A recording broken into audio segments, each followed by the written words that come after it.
Right, so welcome back. And if this is your first time here, hello, glad you found this. And I hope you're somewhere comfortable. Lights low maybe, somewhere quiet. Tonight we're going to do something I've been looking forward to putting together for a while now. We're going to sit with the full lore of the MCU multiverse. Not just the highlights reel, not a quick recap of the films you probably remember anyway, but the whole thing. The foundations, the cracks, the people who tried to hold it together, and the ones who made it considerably worse. From the very first quiet hints that something bigger was being constructed, all the way through to where things currently stand, and what's quietly building on the horizon, which, depending on how you look at it, is either enormously exciting or a little dizzying, possibly both at once. I find it tends to depend on what time of night it is. Here's the thing I find genuinely interesting about the MCU multiverse as a piece of long-form storytelling. It wasn't announced. There was no moment where someone stepped out on a stage and said, "Right, we're building towards a multiverse now. Strap in." It just accumulated, little threads, placed very carefully over years and years. A throwaway line from a scientist in the quantum realm who mentions that time behaves strangely down at the subatomic layer. A book of dark magic that appears in someone's basement. An organisation that exists outside of time itself, that prunes branching timelines the way you'd prune a hedge, methodically, without ceremony, because someone decided the garden should look a very specific way. And then at some point in the early 2020s, all of those threads became the same rope. And you realised the rope had been holding something enormous in place for a very long time, and it was starting to fray. That's roughly what this video is about. Before we get into it properly, if you enjoy this kind of slow, unhurried lore content, and you want to stick around for more of it, the subscribe button is somewhere on screen, and it would be lovely to have you, but no pressure. We're just here to talk. Now, the multiverse. I'll be honest with you, when people hear that word in the context of superhero films, there's a version of it that just means things are a bit chaotic, and alternate versions of characters keep showing up, which is sometimes true. But the MCU's multiverse, once you dig into the actual mechanics underneath it, is a fair bit more interesting than that surface reading. Because it turns out the multiverse wasn't chaotic at all. Not for most of the time the MCU existed. It was controlled. Meticulously, ruthlessly, and not especially kindly, controlled. One path through history was allowed to exist. Everything else was removed. The story of how that control broke down, who broke it, what it cost, and where it's all heading, that's genuinely one of the more ambitious things this franchise has attempted, and it took about 15 years of films to get there. The basic concept is this. Time in the MCU isn't linear, not in the way we tend to assume. Every moment where things could have gone differently, in theory, it can. A choice is made, events unspool in one direction, and a branch forms. A parallel version of history continues on its own track. In an uncontrolled multiverse, those branches would multiply endlessly.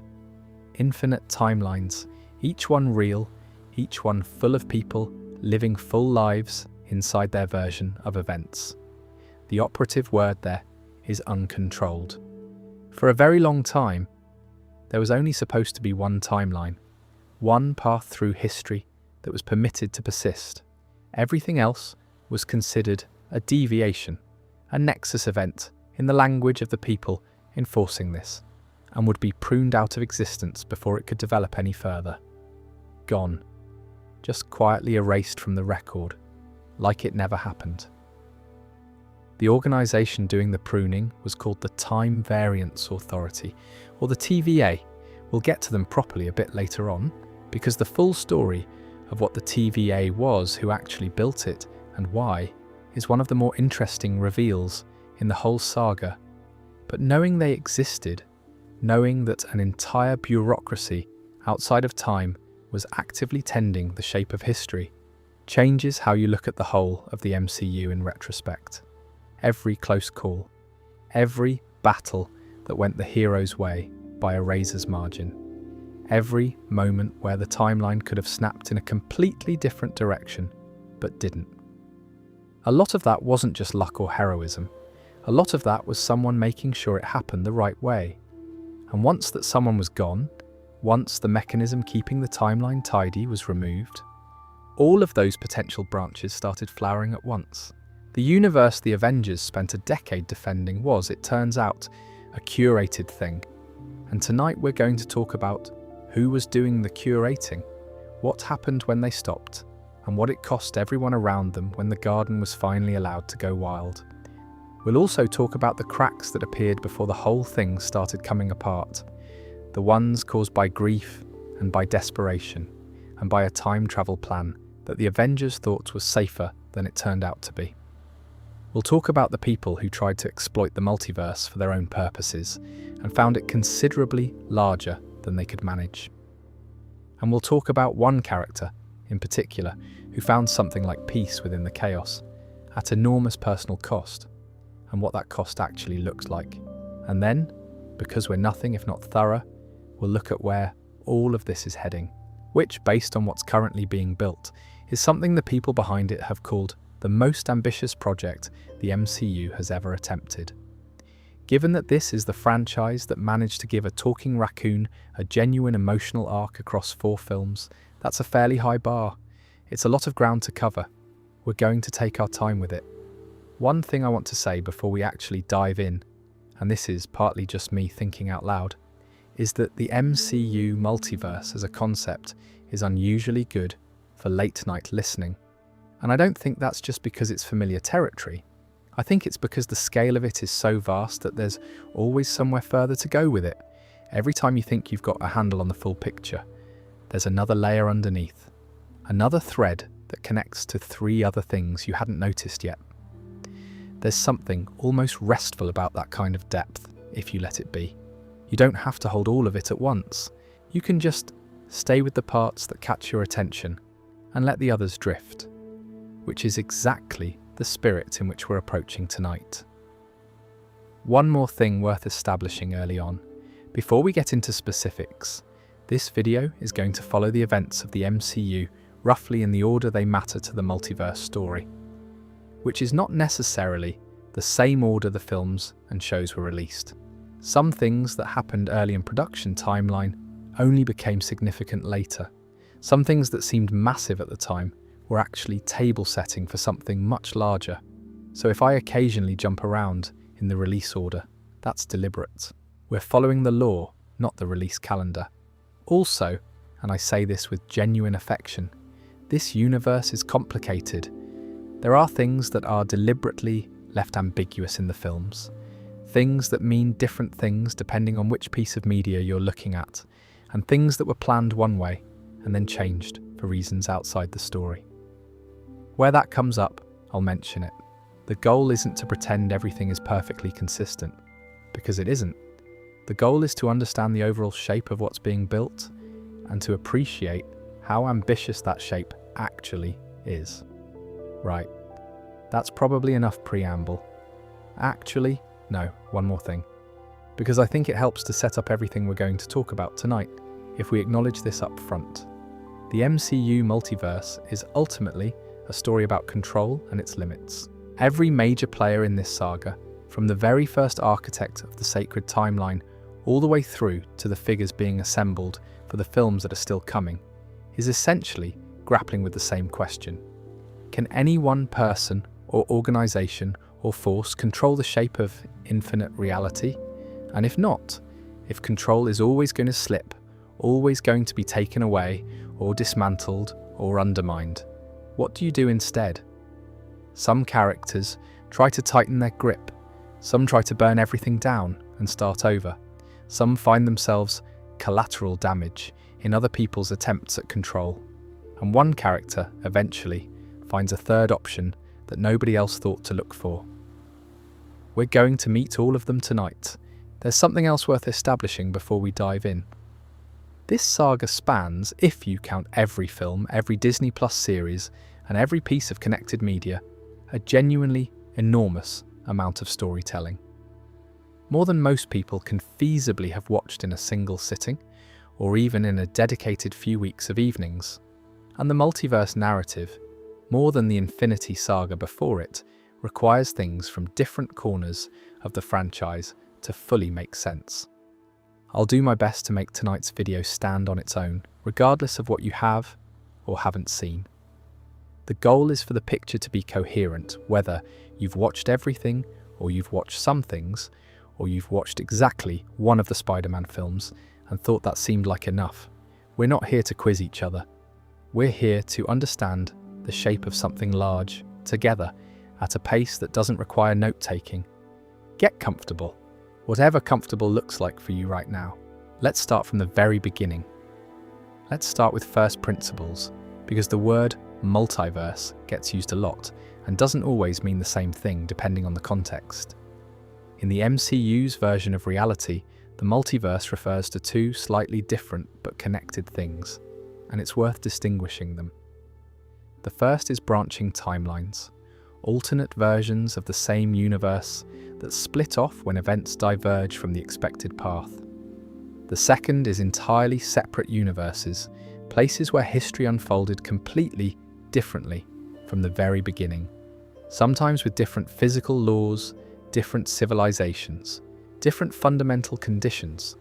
Both exist in the MCU, both matter, and the mechanism that keeps them from colliding with each other is the part that eventually goes very wrong. The branching timeline version is probably more intuitive. You know those thought experiments about the butterfly effect, the idea that one small change ripples outward into enormous consequences. In the MCU, those ripples are literal. A choice is made, or an event goes differently, and a new branch of history forms. That branch is real. It continues.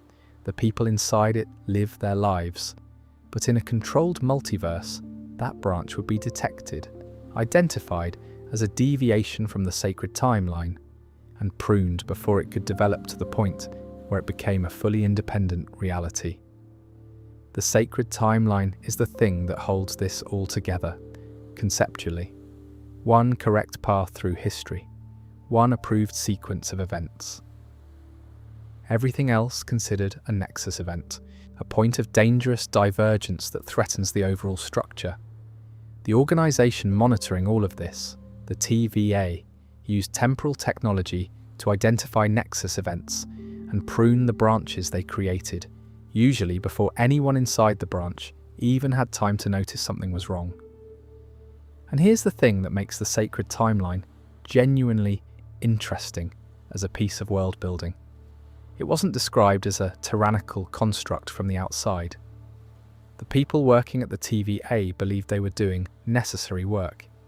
They believed the timekeepers, supposedly ancient beings who had determined the correct shape of history, had established this structure for good reason.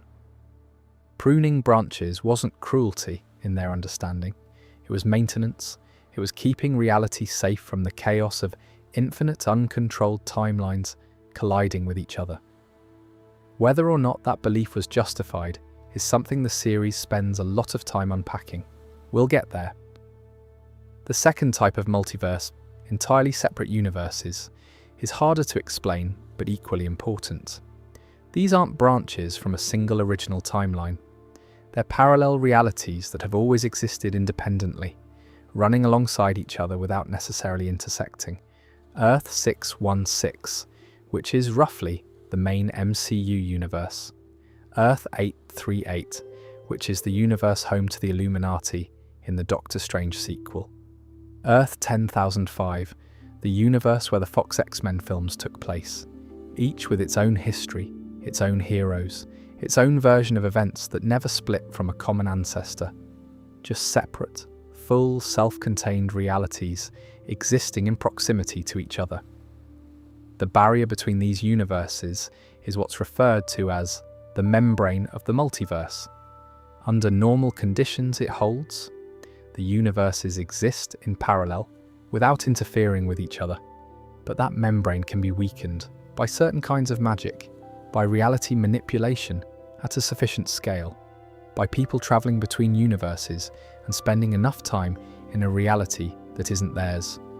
And when it weakens, when it thins to the point of breaking, you get what the MCU calls an incursion. We'll talk about incursions in detail later on, because they're the mechanism of the collapse we're building towards. But for now, just know they exist and that they are not pleasant. Now, the quantum realm. This is where the physical hints about the multiverse begin, in the actual film timeline, and I find it rather elegant in retrospect how early the groundwork was laid. The quantum realm, first properly explored in the Ant-Man films, is a subatomic dimension that exists beneath normal reality. Hank Pym's warning about it, that time works differently down there, that it's possible to get lost in it in ways that are very hard to come back from, turned out to be more significant than it initially seemed. Janet Van Dyne spent 30 years in the quantum realm. What that means for her subjective experience of time is never entirely spelled out, but the implication is that the quantum realm exists somewhat outside the normal rules that the rest of the MCU's reality operates under. The fact that time is unstable, there is the same property that eventually allows the Avengers to use it for time travel in Endgame. And time travel, even time travel undertaken with good intentions and careful planning, is precisely how the multiverse problem escalates from a managed situation to something considerably harder to contain. The quantum realm also introduces later on the civilizations that exist within it, entire societies living in impossible landscapes beneath the subatomic layer of the world above, which is its own remarkable piece of world building and relevant to the Kang storyline in ways we'll get to. There's another piece of early multiverse infrastructure worth mentioning here, which is the Eye of Agamotto. When Doctor Strange first appears as a character, one of the most significant objects he discovers at Kamar-Taj is this pendant, which is, as he eventually discovers, the Time Stone. One of the 6 Infinity Stones. The one that allows control over time itself. Strange uses the Time Stone to defeat Dormammu in his first film by creating a time loop, dying, resetting, until Dormammu agrees to leave simply to escape the repetition. It's a creative use of power. But what it implies about the nature of time in the MCU is worth noting. Time can be looped, can be reversed, can be used as a weapon by someone with the right tool. The Time Stone is essentially a device for controlled timeline manipulation at a local level. The same fundamental concept the TVA operates at a much grander scale. Thanos, of course, destroys the Time Stone along with the other stones in the aftermath of Infinity War. Or rather, he destroys the stones so that no one can use them to undo the snap. At the end of Endgame, the stones gathered from the past are returned, or in the case of the Soul Stone, acknowledged as unretrieval, and the stones as physical objects no longer exist in the present, which means the kind of local timeline control the Eye of Agamotto provided no longer exists either. This matters for the multiverse story because it closes a door. There's no longer a convenient object you can point at a problem and use to locally reverse time. The tools available for managing reality become either the TVA's pruning mechanism, which requires you to accept that only one timeline should exist, or magic, which is more personal and more costly, and considerably less precise. The removal of the stones from play, which seems like a clean conclusion at the end of Endgame, actually raises the stakes for every subsequent crisis. There are fewer tools, and the problems only get larger. But for now, the key thing to take away from this section is simple. The MCU's multiverse is real, vast, and was, for a long time, being managed. The sacred timeline was the leash keeping infinite possibility from becoming infinite chaos. The TVA were the people holding the leash, and the quantum realm was the door through which eventually someone would walk and make the leash very difficult to hold on to. We'll talk about that walk next. The year is 2023, within the MCU's timeline. Thanos is dead, twice technically, which is its own strange situation. And the Avengers have pulled off what is arguably the most ambitious rescue operation in fictional history. They've travelled back through time, collected the 6 Infinity Stones from various points in the past, and used them to undo the snap. Half the universe restored. Tony Stark snapped his fingers and destroyed Thanos and his army, and then died from the energy of doing it. It's a triumphant ending, and it's also, looking back at it from a multiverse perspective, an absolute catastrophe of unintended consequences. Let's talk about what the time travel in Endgame actually did, mechanically, because the film is fairly careful about establishing its own rules, even if those rules initially seem designed to prevent exactly the kind of multiverse chaos that follows. Bruce Banner explains it to the Avengers early on. You can't change your past by going back in time. Whatever you do in the past becomes your past, and the future you came from still happened. But, and this is the important part, if you remove something from the past, you create a branch, a new timeline that diverges from the original at the point of your interference.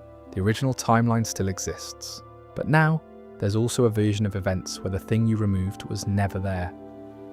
Every time the Avengers steal an Infinity Stone, they create a branch.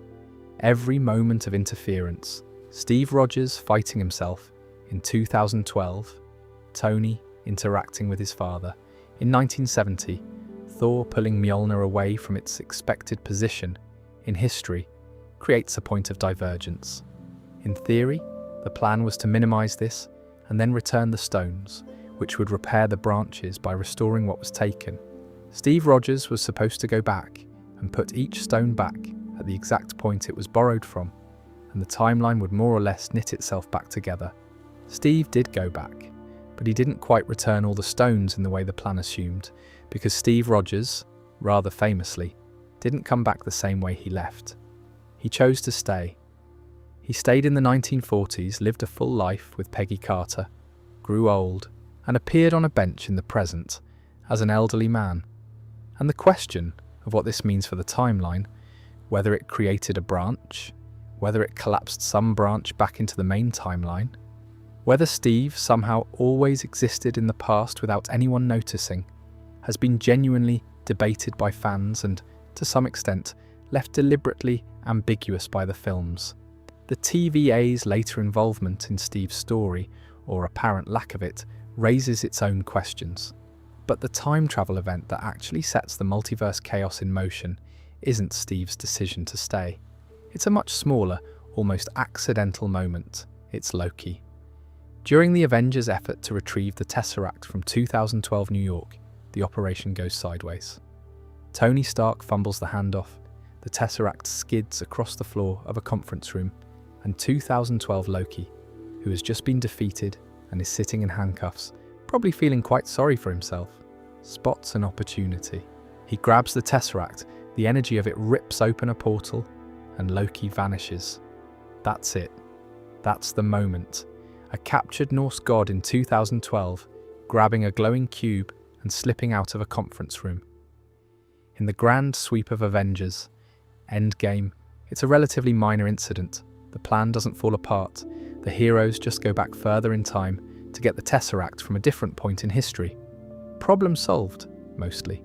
But that 2012 Loki, gone, loose in time with the Tesseract, that's the branch that launches the entire Loki series. That's the Nexus event that catches the TVA's attention and drags Loki into a story much larger than anything he'd been involved in before. And the Loki series is, arguably, the piece of MCU media that does more to explain the multiverse's structure than any of the films. But before we get to that, there's one more thing in Endgame worth noting, because it becomes quietly significant later. When the Avengers return to the present from their various time heist excursions, the 2014 version of Nebula, still loyal to Thanos at that point in her personal timeline, has swapped places with present-day Nebula. Her neural network was connecting to the present-day version, which allowed the 2014 Thanos to work out what was happening and ultimately to pull himself and his entire army forward in time to the present. Thanos attacks the compound, the battle happens, Tony makes his sacrifice, but in doing all of this, in travelling forward through time, the 2014 Thanos and his army are themselves creating a branch, or collapsing into the main timeline from an alternate one. The exact mechanics are a bit murky, which is fine. The point is that by the end of Endgame, the Avengers have touched the timeline in multiple places, removed and returned stones, accidentally sent a villain forward in time, and left at least one 2012 branch with a fugitive god still running around in it. It's a lot, and nobody who was watching Endgame in cinemas was quite ready for how much that would matter. There's something I find quietly funny about it, honestly. The Avengers spent years fighting to protect the timeline, and then the thing that opens the multiverse problem is their own solution to a different problem. They needed to undo the snap. They invented a mechanism to do it, and the mechanism had side effects they couldn't have fully anticipated. It's not incompetence, it's just the nature of dealing with forces that large. Things get complicated. People do their best. And then sometimes, a trickster god grabs a glowing cube and runs off with it. And that's where everything starts. Before we move on, there's a thread worth following here, which is that the time travel in Endgame isn't the only piece of temporal interference in the MCU's history by that point. Strange's time loop in his first film, while contained and reversed, established that time manipulation was possible. Various other pieces of magical or technological time-adjacent work had been done across the franchise, but the Endgame time heist is the first large-scale, multi-point temporal intervention. The first time multiple teams of heroes went to multiple points in history simultaneously and interacted with each. The cumulative effect of those interventions on the timeline is something the TVA would have, in an earlier era, been deeply concerned about. The fact that they apparently weren't, at least not in a way that led to immediate pruning, is itself a hint that the events of Endgame were, on some level, part of the sacred timeline that He Who Remains had approved. The Avengers winning, restoring the population, Tony dying, all of it within acceptable parameters. The 2012 Loki escaping was not. There's also a thread worth pulling on, which is what the other Avengers' time travel missions imply about their relationship to the sacred timeline. Tony and Steve in 1970, retrieving the Space Stone and the Pym particles. That interaction involved both of them encountering people who were significant to their personal histories. Tony spoke to his father, briefly, in a moment that was clearly important to him. Steve saw Peggy Carter through a glass window. These were not neutral observations. They were interactions that had emotional weight, that changed both of them. And that happened in periods of history that the sacred timeline was meant to keep intact. The fact that the TVA apparently allowed all of this suggests, if you follow the logic of what He Who Remains designed, that these events were within acceptable parameters. The Avengers' time travel was permitted, approved, in some sense, part of the one correct path through history, which is a strange thing to sit with, because it means the snap and the sacrifice and the time heist and Tony's death, all of it was the intended outcome. The sacred timeline ran through all of it. The heroes weren't acting freely. They were executing a script they didn't know existed, and then Loki grabbed the Tesseract and went off script. That small moment of chaos, completely unplanned, a product of Tony's clumsiness and the 2012 Loki's opportunism, was the crack in the approved narrative. Everything that follows in the Multiverse Saga, in some sense, follows from that grab, from the universe that was supposed to be entirely controlled, producing one moment of genuine unpredictability, which is, honestly, fitting. Loki was always the most interesting character in this franchise precisely because he was the one the plan kept accounting for and kept failing to contain. The time variance authority is one of the more genuinely strange things the MCU has produced, and I mean that as a compliment. The first episode of Loki drops you into it without much preparation. Loki, the 2012 variant who escaped with the Tesseract, is apprehended by TVA agents almost immediately, processed through a bureaucratic intake system that makes no sense, told that everything he considers himself to be doesn't matter, and informed that there is only one timeline and that deviating from it is a crime. He's handed a stack of paperwork documenting his entire life, every choice he ever made, Every moment of what he thought was free will, already decided, already written.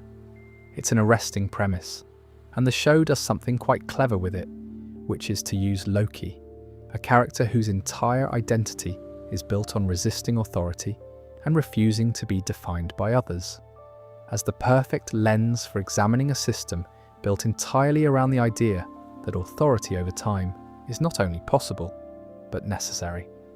The TVA operates from a location that exists outside of normal time and space. It's enormous and bureaucratic in a way that feels genuinely unsettling. Endless corridors, indifferent clerks, judges who sentence people to being pruned with absolutely no apparent distress. Pruning, in TVA language, means being removed from the timeline, effectively erased, sent to a place called the Void, at the end of time, where everything that's been pruned accumulates. For most of the first season, the TVA is presented as exactly what it appears to be, a necessary institution doing difficult work under the authority of the Timekeepers, three ancient beings who determined the shape of the sacred timeline and established the TVA to maintain it. Hunter B-15, Mobius, the various agents. They all believe in this. They were told it was true. They've dedicated their lives to it. And then Sylvie, another Loki variant, a woman who was taken by the TVA as a child for the Nexus event of simply existing as a female version of Loki, reveals that the Timekeepers are fake, animatronic mannequins. There are no Timekeepers. There never were. They're a fiction created to give the TVA's authority a veneer of cosmic legitimacy. The person who actually built the TVA and who actually controls the sacred timeline is revealed at the end of the season. His name is He Who Remains, and he's waiting at the Citadel at the end of time, a structure literally perched at the furthest point of the timeline, beyond which time stops having any meaningful shape. He Who Remains is a variant of a man from the 31st century who discovered the existence of the multiverse, and who then discovered, to his considerable alarm, that other versions of himself across the multiverse had made the same discovery. When different variants of the same person became aware of each other and began to interact, the result was catastrophic. A multiversal war spanning countless timelines, each Kang variant trying to impose their version of reality on the others. He describes it as the multiverse tearing itself apart. This particular variant eventually won, or rather, survived. He managed to gain control of a creature called Alioth, a living weapon that consumed time and matter, and used it to end the war. He pruned the branches that had produced the other Kang variants. He kept one timeline, his timeline, and built the TVA to protect it. Every branch that might produce another Kang variant capable of threatening his control was monitored and pruned before it could develop. In other words, the sacred timeline isn't a natural structure. It's not some cosmically correct path through history. It's a prison, a carefully maintained cage of possibility, designed to prevent one man's worst nightmares from recurring. He Who Remains explains all of this to Loki and Sylvie at the Citadel, somewhat casually while eating an apple, and then he makes them an offer. Take over from him. Keep running the TVA, maintain the timeline, or kill him and face the consequences. Because the moment he's dead, the branches will begin forming again. And somewhere in those branches, his variants, who are considerably less philosophical than he is about multiversal dominance, will find their way to the timeline and assert control through methods that make his own approach look quite gentle. He's smiling when he says all of this, which is either the calm confidence of someone who has thought this through very carefully, or the kind of smile you see on a person who is genuinely fine with any outcome. Sylvie kills him anyway. She has reasons, extremely valid ones, given that the TVA took her from her childhood and erased her entire life's possibility. The rage that's driven her for what feels like a lifetime arrives at the man responsible for it, and she's not interested in nuanced philosophical negotiations about the lesser of two evils.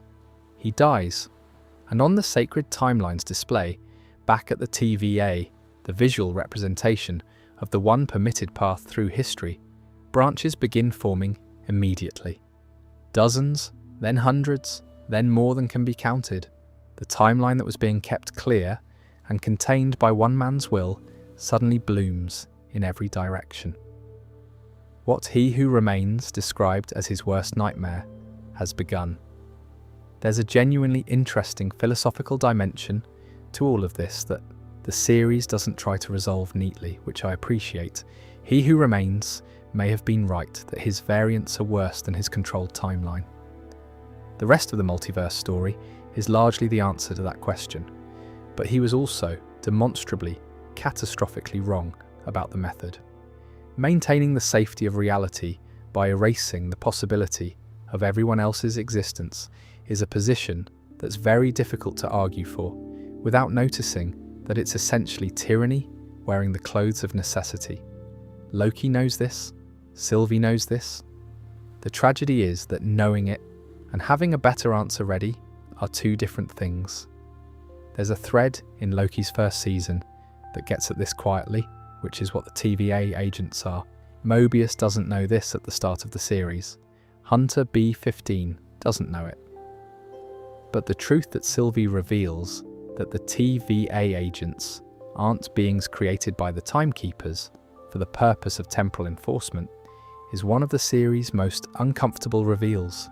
They're variants, people taken from their own timelines, had their memories wiped, and were given a role in an organization that erases exactly the kind of lives they were stolen from.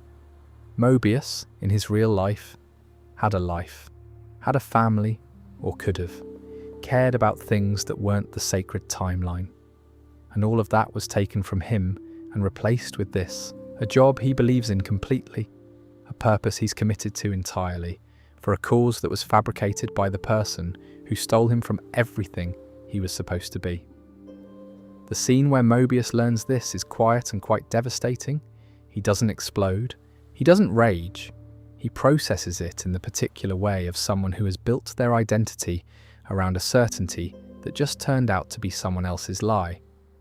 And then he continues, because what else is there to do? It's a detail that colours everything about the TVA differently.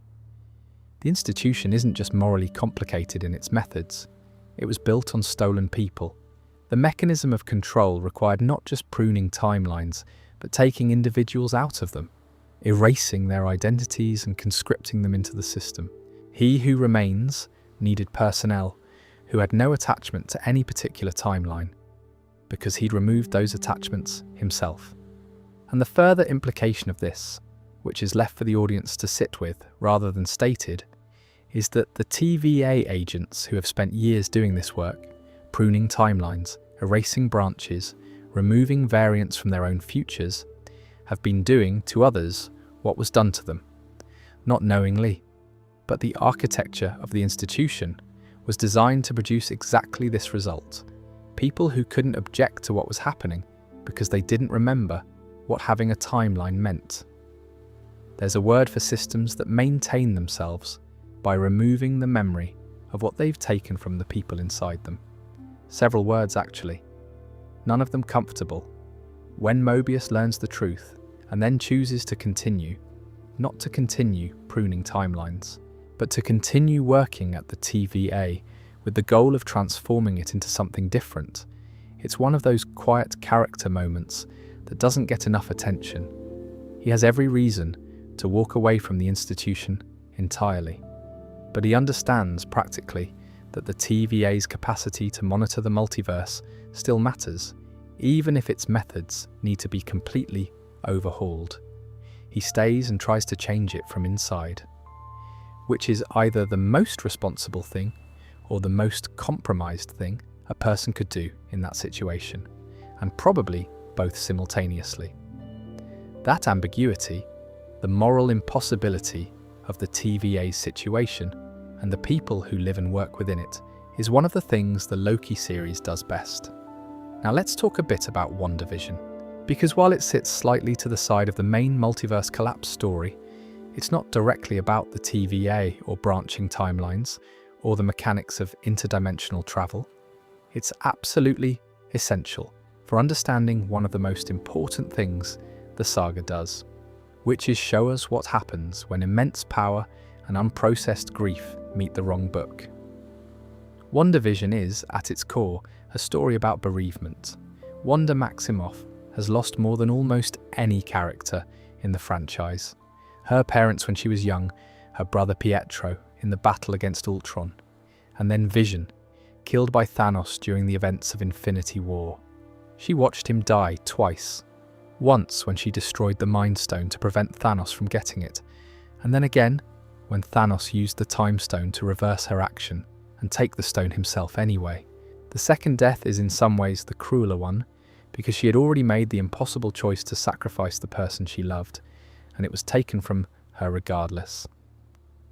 After the snap reversed and Wanda came back 5 years later, Vision wasn't there.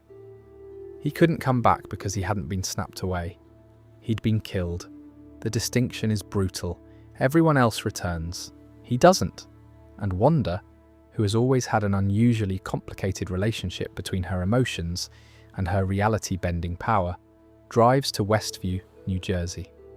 What happens there is extraordinary. Without entirely meaning to, or at least without making a fully conscious decision, Wanda wraps the entire town in a hex, a pocket reality, generated from her chaos magic that transforms Westview into a series of sitcom realities. 1950s, 1960s, 1970s. Progressing through decades of television history, each one a genre she grew up watching on TV with her family. A warm, comfortable domestic fiction, and inside it, Vision is alive. Their children, Billy and Tommy, conjured from her magic, exist and grow and need her. The mechanism that makes all of this possible is chaos magic, which is Wanda's specific power set and is, in the MCU's understanding of it, something quite different from the structured sorcery that Strange and the Masters practice. Chaos magic doesn't work within established systems. It bends probability. It rewrites the rules of a space by brute force of will and emotion, in the right hands, or rather, in the hands of someone sufficiently powerful and sufficiently motivated, it can create entirely new realities from nothing. What Wanda created in Westview was, by any reasonable definition, a pocket universe, not a branch of the main timeline, not a journey to another reality, but a self-contained world generated and maintained by her own magic. One that was real enough that the people trapped inside it could be controlled, harmed, could resist it, and could eventually be freed.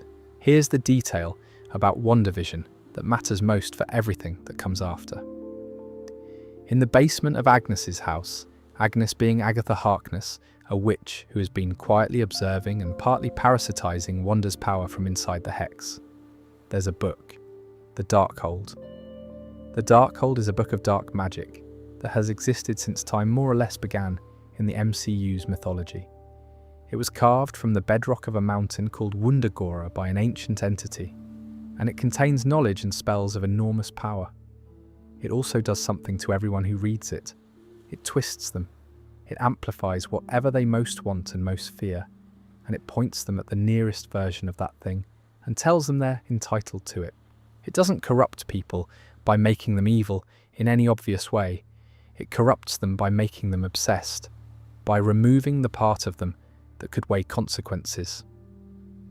Wanda takes the Darkhold, and the Darkhold, which, it turns out, contains a chapter on Wanda specifically, because chaos magic and the Darkhold have a long and complicated relationship, begins to work on her. What she wants, more than anything, is her children. Billy and Tommy, who she created and lost when the Westview Hex was dismantled. And what the Darkhold shows her is this. Every universe is different. In some universes, she exists without her children. But in other universes, they might already exist.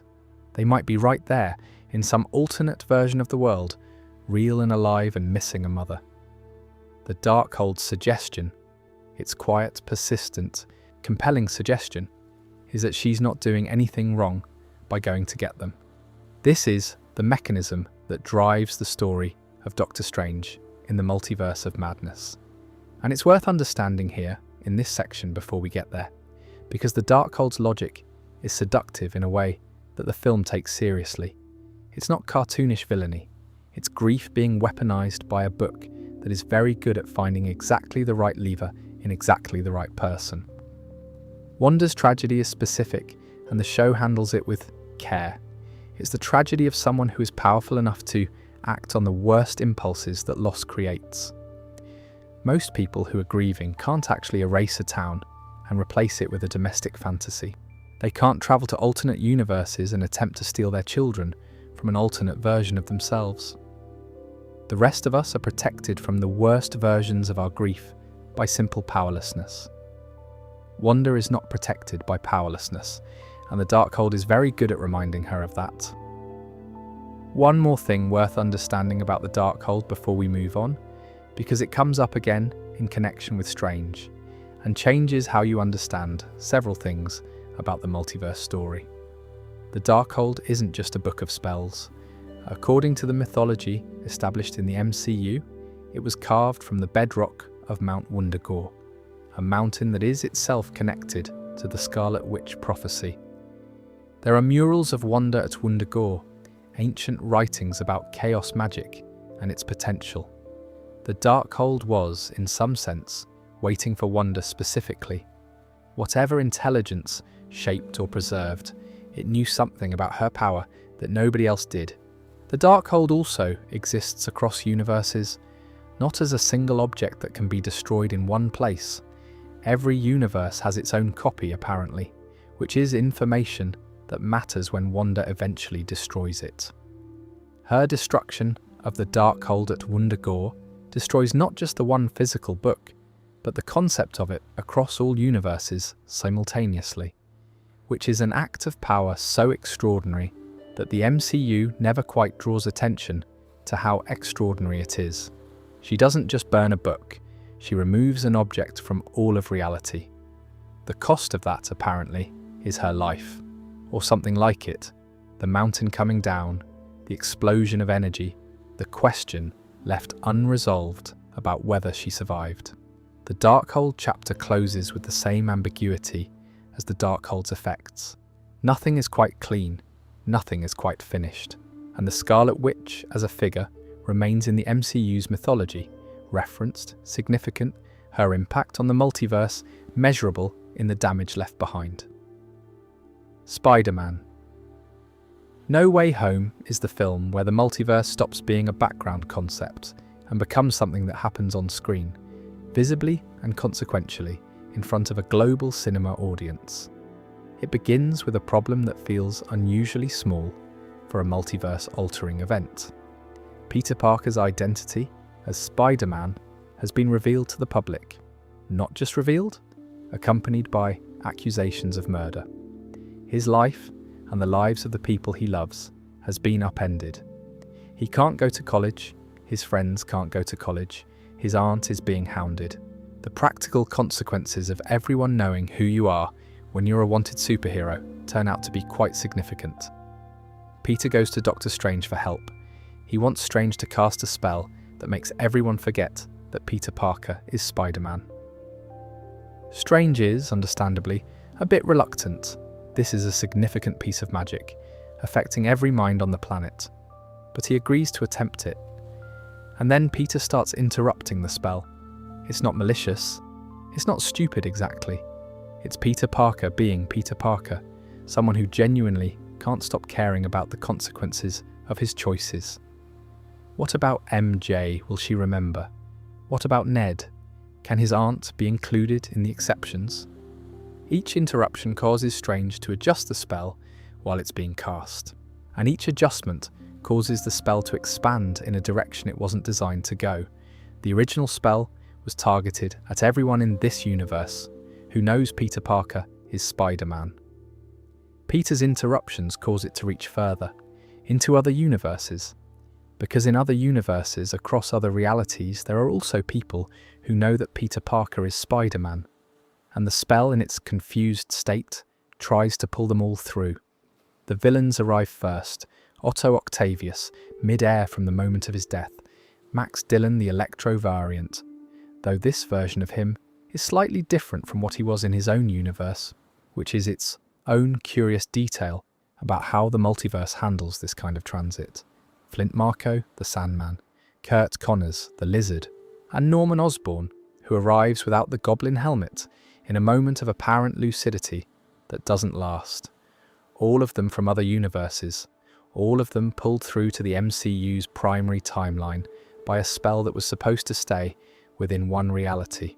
And then, in one of the most remarkable pieces of fan service that's also genuine storytelling the MCU has ever managed, two more people come through, Andrew Garfield's Peter Parker and Tobey Maguire's Peter Parker. Two different Spider-Men from two different universes, where the histories unfolded differently, where different things were sacrificed, where different versions of the same essential person made their different choices. Three Spider-Men in one flat in New York, doing their little pointing meme in real life. I'll be honest, I don't think there's any watching that scene without smiling at least a little, even if you've seen it several times. The craft of it, the emotional warmth of those three performers in conversation with each other, is genuinely lovely, regardless of whether you care about the plot mechanics. But the plot mechanics also matter, so Strange wants to send the villains back to their home universes, which sounds like the right call on paper, but the problem, and this is Peter being Peter again, is that most of these villains died in their home universes at the moment they were pulled through. Sending them back means sending them to their deaths. And Peter, who has spent years wrestling with the responsibility he carries for the consequences of his choices, refuses to do that. He wants to cure them, fix whatever made them villains in the first place. The experimental accident, the serum, the mechanical link between the man and the arms, and send them home as better versions of themselves. It's an enormously optimistic plan. It also delays the closing of the dimensional rift long enough for things to go quite badly. Norman Osborn's lucidity breaks. The Goblin takes over. Things deteriorate. By the end of the film, Strange has to complete the original spell, the one that makes everyone forget Peter Parker exists. Not just that he's Spider-Man, that he was ever there at all.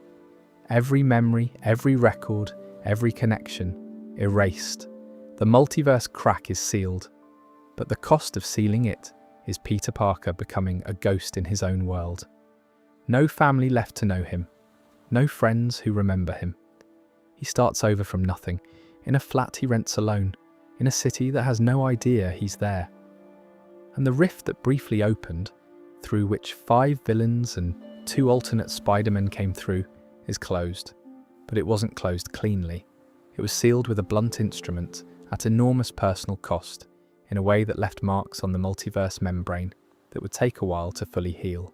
The thing about No Way Home that sits with me, beyond the fan service and the action, is what it says about the cost of repair. Fixing the multiverse, every time someone breaks it, requires sacrifice. Strange had to make it worse before he could make it better. Peter had to lose everything. The repair is always more expensive than the damage, in terms of what it takes from the people involved. That's a pattern we're going to keep seeing. The other thing No Way Home does, which is worth sitting with for a moment, is show us what it's like for variants to meet each other. The 3 Peters, the MCU's Peter, Andrew Garfield's Peter, Tobey Maguire's Peter, have a conversation that is essentially 3 versions of the same person comparing notes on grief and loss, and what it cost them to be Spider-Man. Each one has the same essential character, the same impulse toward responsibility, the same sarcasm, the same underneath-the-surface care, but the specific experiences they've had, the people they've lost, the choices they've made, the versions of themselves they've become through those choices, are distinct. They're recognizably the same person. They're also genuinely different people. That's what the multiverse means at a human level, and it's the scene that makes the concept real in an emotional rather than mechanical sense.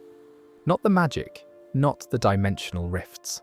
3 young men sitting on a balcony, talking about the things that changed them, and recognizing each other.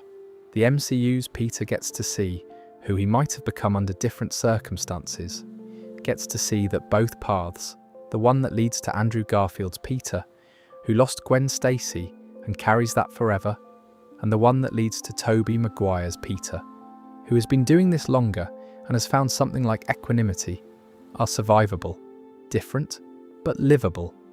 It's one of the warmer uses of the multiverse concept across the entire saga, and I think it's deliberately so. The films that follow tend to use the multiverse as a threat mechanism. No Way Home, at its best, uses it as a way of asking, who are you across the choices you haven't made? Up to this point, the multiverse has mostly been something the characters talk about. Doctor Strange, in the Multiverse of Madness, is where it becomes something that actively happens to them, and it introduces the single, most important structural concept in the entire multiverse collapse story, the incursion. An incursion, in the MCU's terminology, is what happens when two universes collide, not metaphorically, literally. Two realities occupying the same space, one destroying the other in the process. They're caused by tampering with the membrane between universes, specifically by people spending too much time in realities that aren't their own, or by using magic powerful enough that the disturbance bleeds through the dimensional barriers. When Strange dreamwalks, a technique that involves projecting your consciousness into the body of a variant of yourself in another universe, he risks destabilizing the membrane between the universes involved. The longer someone stays in a foreign reality, the greater the risk. And if the damage is sufficient, the two universes begin to collapse into each other. One, or both, is destroyed. This is the thing that the Illuminati on Earth 838 are most upset about when Strange arrives. Because a previous version of Strange, their Strange, caused an incursion. He used the Darkhold to dreamwalk. He spent too long in a universe that wasn't his, and the result was the destruction of an entire other universe. Every person in it, gone. The Illuminati killed him for it. The Illuminati of Earth 838 are, in their own way, a fascinating parallel to the TVA. They're the most powerful people on their Earth. Reed Richards, Charles Xavier, Captain Carter, Black Bolt, a variant of Maria Rambeau, who became Captain Marvel rather than Carol Danvers. And they've appointed themselves the guardians of their world's safety. They make decisions about what threats to eliminate and what compromises to make, based on what they believe serves the greater good. And they killed a version of Strange because the math, in their assessment, said he was a threat. Their confidence in that assessment turns out to be their undoing. They've faced threats before, clearly. They've developed systems, they've made hard choices. What they haven't faced is the Scarlet Witch. Because while all of this is unfolding, Strange arriving in Earth 838, the Illuminati assessing him, the audience getting its first good look at an alternate universe treated as a fully real place, rather than a visual trick. Wanda has been busy. She's been dreamwalking herself. The Darkhold taught her the technique, and the Darkhold has been very clear with her about what she wants. She wants to reach a universe where her children Billy and Tommy already exist, possess the variant of herself who is their mother in that universe, and stay. The problem is that America Chavez, a young woman with the uniquely specific ability to punch physical portals through the multiverse membrane, is the only being capable of achieving this at scale without destroying herself in the process. So Wanda needs America's power, and obtaining it is not something America is willing to consent to. The chase drives most of the film, and the Scarlet Witch, the most powerful magic user in the MCU by this point, corrupted by prolonged immersion in the Darkhold's influence, is not slowed by the Illuminati for very long. She walks into their meeting room, and she dismantles them one by one, with a methodical efficiency that is genuinely difficult to watch. Black Bolt's own power, reflected back through a closed mouth. Reed Richards stretched until he tears. Captain Carter, in one of the film's most brutal moments, killed by her own shield. Xavier meeting her in her mind, where her dark self has been waiting. It's a remarkable sequence in terms of sheer dramatic impact, and I think it works precisely because the Illuminati are presented as genuinely formidable before they're destroyed. They're not pushovers, they're the greatest heroes of their Earth, and they're gone in minutes. The resolution of the film hinges on America Chavez understanding and controlling her own power for the first time. She's been terrified of it for her entire life, accidentally punching portals when she's frightened, sending herself tumbling through universes, losing everything and everyone repeatedly as a consequence. Her arc is about learning to choose where she goes rather than being thrown. She opens a portal to a universe where Wanda's children can see what their mother has become, and the sight of her own children flinching away from her is the thing that cuts through the Darkhold's corruption. Wanda, for a moment, sees herself through their eyes. She chooses to destroy the Darkhold, every copy, across every universe.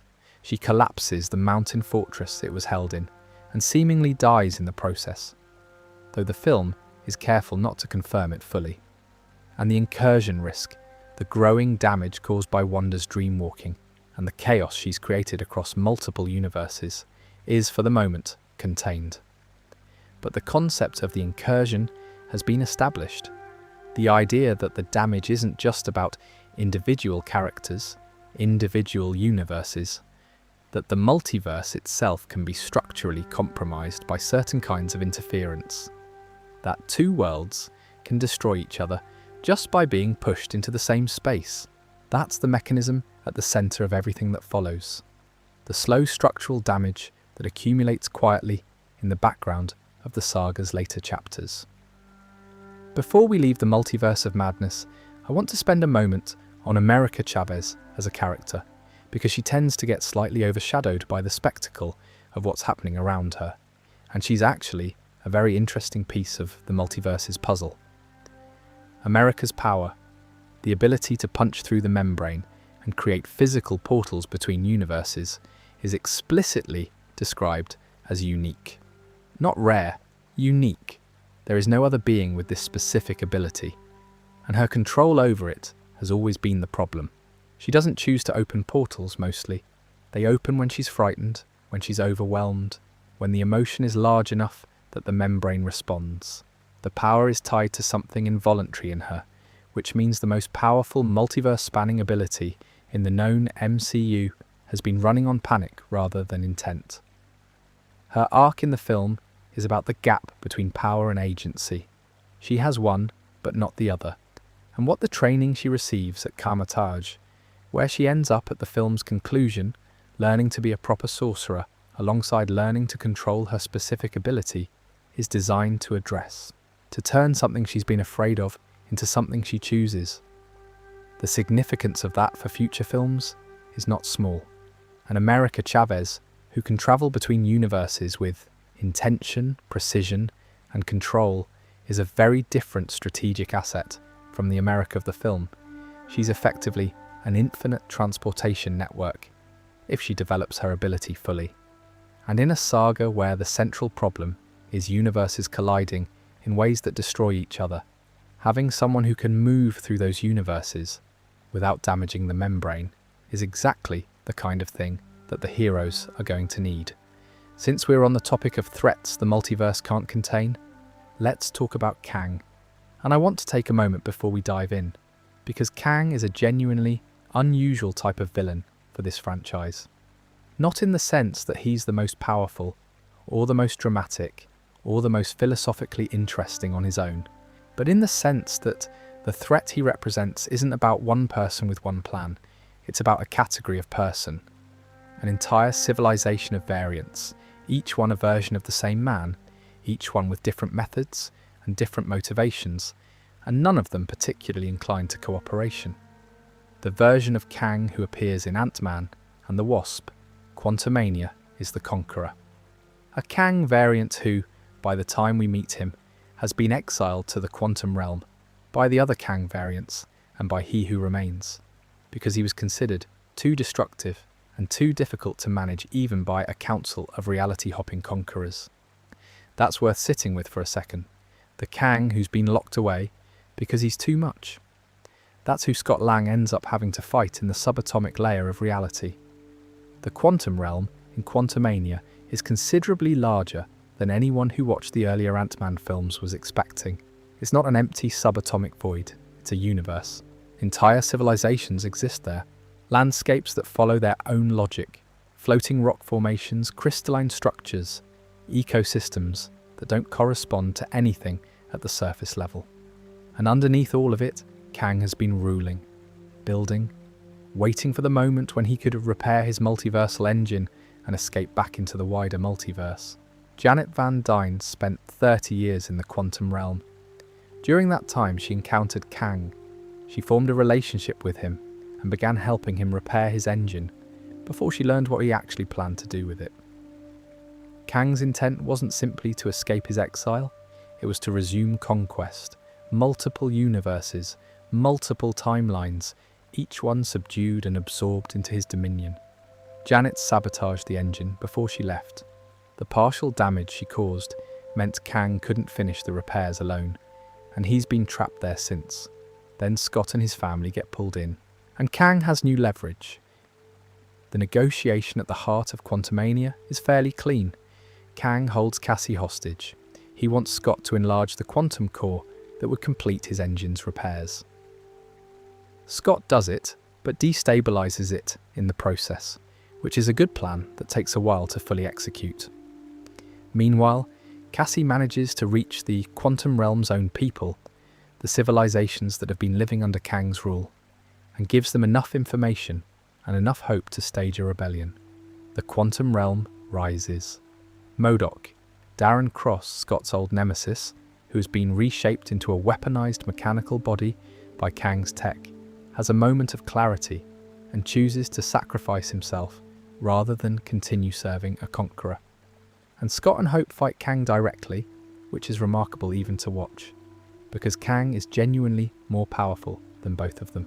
The family wins not through power but through the mathematics of an entire civilization refusing to be governed by one person. Kang appears to die in the quantum realm. His engine is non-functional. His grip on that particular corner of reality is broken. And then the post-credits sequence makes clear why none of this matters. A council chamber. Hundreds of Kang variants assembled together. The kind of gathering you'd have nightmares about if you knew it was possible. Every version of the same mind, with the same essential genius and the same essential drive, from universes across the multiverse, each one wearing a different version of the same armor. Each one aware that Scott Lang killed one of their number. They're not panicking, they're not grieving, they're rearranging. Someone interfered with one variant's plans, which means the heroes are a problem worth addressing. The Council of Kangs represents, more explicitly than anything the MCU has shown before, the impossibility of the threat they're now facing. Thanos was one being with one plan. You could, in principle, develop a plan to stop one person. The Council of Kangs is a multiversal empire built from one person, repeated infinitely, each iteration a different strategy and a different method. There is no single throat to cut. There is no singular object to destroy. Defeat one, and 100 more are still there, watching. And one of those variants, the one He Who Remains, was specifically trying to prevent from ever reaching the main timeline, is the worst version. He Who Remains described his other selves without quite spelling out which version was the most catastrophic. But the implication was clear enough. Scott returns to his family and his life, and he's haunted by something Kang said as he was dying. Words about the threats that are coming, about what it means to have killed one Kang when the others are already watching. What those words mean precisely was being set up for a film that has since been substantially restructured. The Kang-centric Avengers film that was planned, and then had to be reimagined when Jonathan Majors departed the franchise, which we'll come back to. But the Council of Kangs remains in the MCU's established lore, a fact that exists and has to be accounted for somehow, regardless of how the specific narrative around Kang shifts. The idea it introduced, that the multiverse's instability means the multiverse's worst people can spread and multiply in ways that a single universe threat could never manage, is the idea that carries forward. And here's a fun detail that the film plants and doesn't fully explore yet, which is the specific relationship between the Council of Kangs and the multiverse's structure. He Who Remains didn't just exist. He actively hunted other Kang variants. The sacred timeline was maintained partly as a protective measure against them. Every timeline he pruned that might have produced another Kang was a preventive action. The TVA was, in a very specific sense, a Kang deterrent system, as much as a timeline management institution. With the TVA transformed and the sacred timeline open, the Council of Kangs is no longer being suppressed. Every branch that forms is a potential universe in which another Kang variant can rise or reach the main timeline, or develop technology that allows them to do what He Who Remains did. The opening of the multiverse isn't just a philosophical shift in how reality is organized.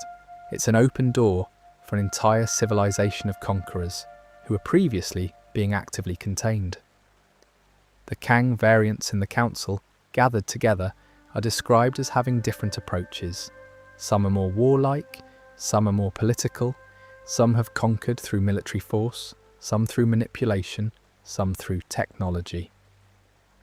The variety of methods is part of what makes the threats so difficult to address. You can't develop a single counter-strategy against an enemy who is, by definition, using every strategy simultaneously across infinite timelines. What defeats one Kang is exactly what another Kang is prepared for. The particular Kang variant that He Who Remains specifically feared, the one he described as his most dangerous self, hasn't been clearly identified in the MCU's current timeline. But the implication in He Who Remains' warning is that among the hundreds of variants, there's one who found an approach that makes even the others uncomfortable, and that one is out there in the branches, watching. One more thing worth adding about the Kang situation before we move on, which is what his exile to the quantum realm reveals about how He Who Remains thought about threats. He didn't destroy this particular Kang. He contained him, put him somewhere difficult to leave, and left him there, which is, in retrospect, exactly the kind of decision that looks efficient in the short term and catastrophic in the long term. A contained threat is not an eliminated threat. A Kang with 30 years of uninterrupted time to plan and accumulate resources and wait for his opportunity is a Kang who is prepared for exactly the moment when someone shows up who might be able to help him. Janet Van Dyne spent 30 years in the same environment and emerged knowing enough about Kang to sabotage his plans. Kang spent those same 30 years knowing that sabotage had occurred and working around it. The difference in what each of them was doing with their time in that place is, in hindsight, quite significant. Scott Lang, walking into the quantum realm with no knowledge of any of this, was not the most prepared person to be the one who had to make a decision about an exiled multiversal conqueror. He managed anyway, which is a testament to something about stubborn optimism and a willingness to make things up as you go along. But the situation he was placed in, the situation He Who Remains' containment strategy created, was one in which the hero had to solve a problem that a much more powerful person had decided was easier to delay than to resolve. That's a pattern in the Multiverse Saga that repeats more than once. Problems deferred, threats managed rather than addressed. The bill coming due later, usually at the worst possible time, usually for someone who had nothing to do with the original decision. There's a lesson in there about the difference between solving a problem and moving it somewhere less visible, though perhaps that's too tidy a moral for this time of night. Just an observation.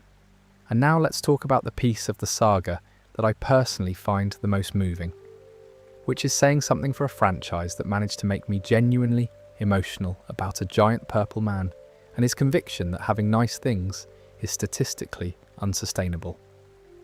Loki Season 2 begins exactly where Season 1 left off, in the sense that everything is already going wrong. Sylvie has killed He Who Remains. The branches are multiplying. The TVA, an organisation that spent its entire existence operating on the certainty that there is one correct timeline and they're protecting it, is now confronting the fact that its entire foundational belief was a fiction built by one man to serve his own purposes. And Loki is time-slipping. This is the specific problem that opens the second season, and it's quite a strange one even by MCU standards. Loki is being pulled involuntarily backwards and forwards through time, flickering between different moments in the TVA's history with no control over when he'll land. He appears in the present, then in the past, then further back, then suddenly forward again. He can interact with things in each time, but he can't predict where he's going or stop the slipping from happening.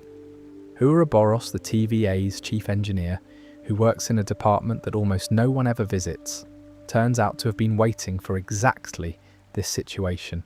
In a technical sense, he's the person who wrote the manual for everything in the TVA, including the situations that shouldn't theoretically occur.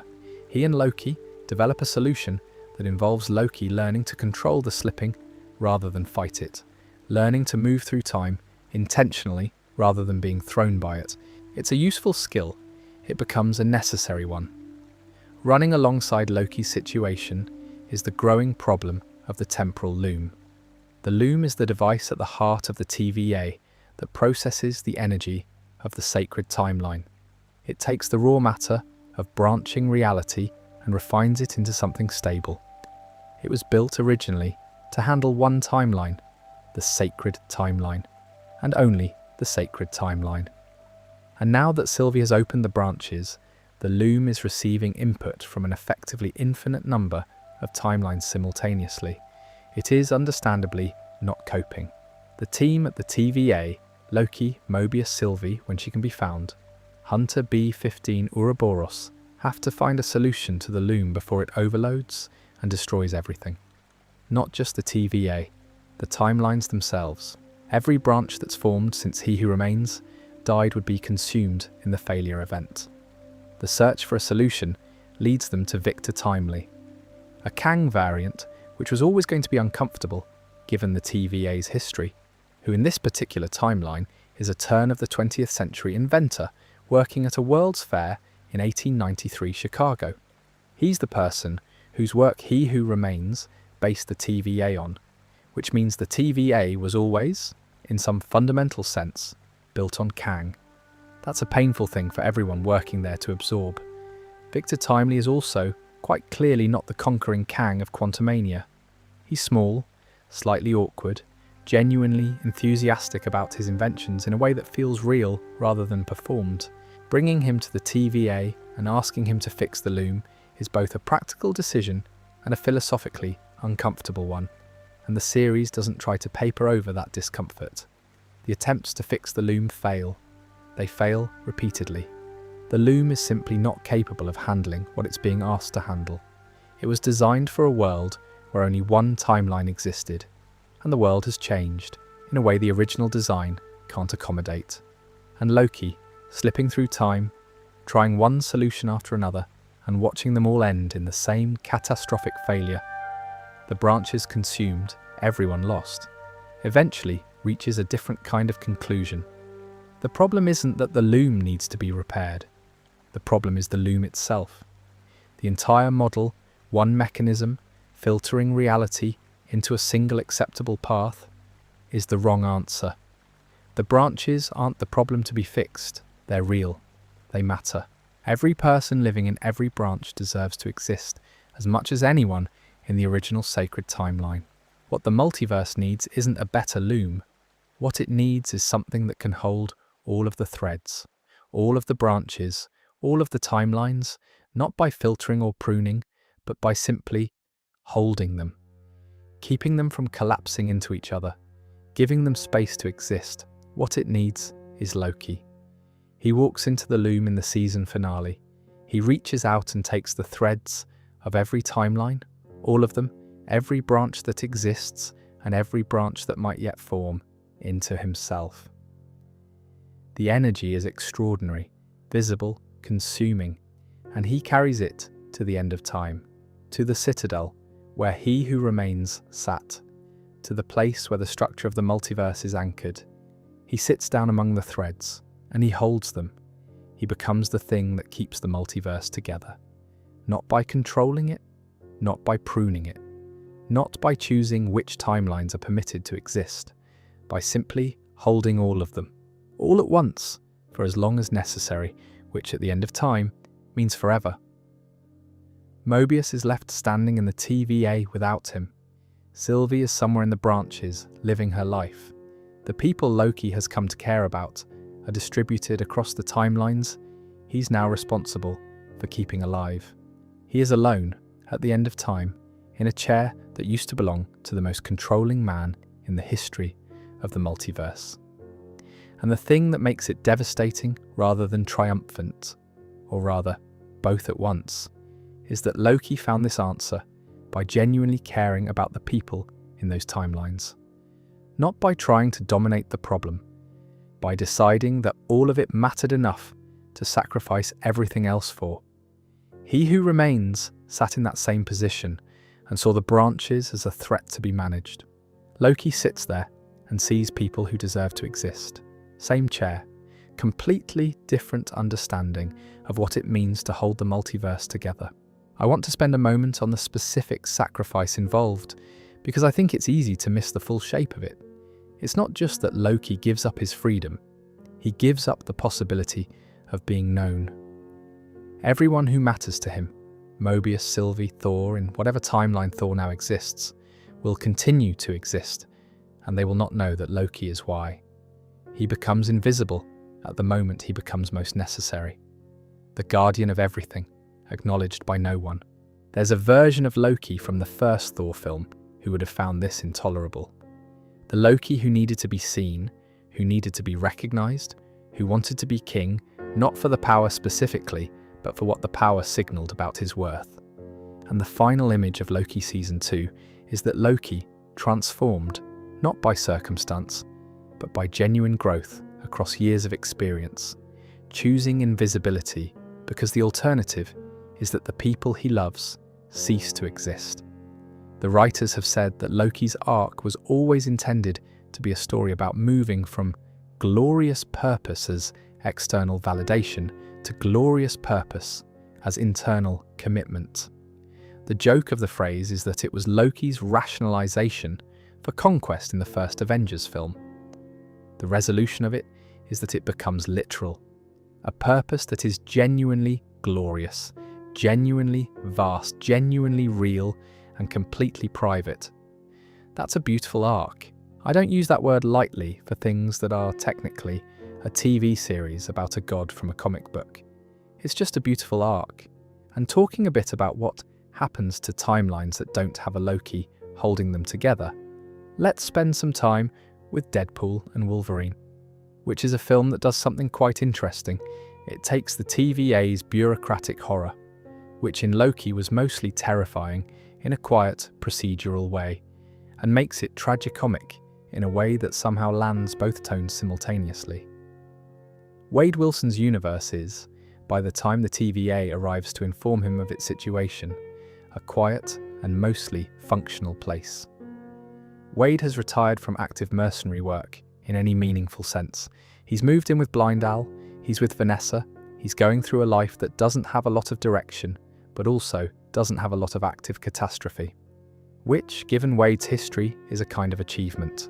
The TVA's arrival is in the MCU's post-season 2 version of itself, slightly different from the ominous organisation it was in Loki's first season. Loki's transformation of it, and Sylvie's revelation of its true nature, has changed things, even if the specifics of what the reorganised TVA looks like are kept fairly loose in this film. What hasn't changed is the core mechanism, timelines that lose their anchor being get marked for pruning.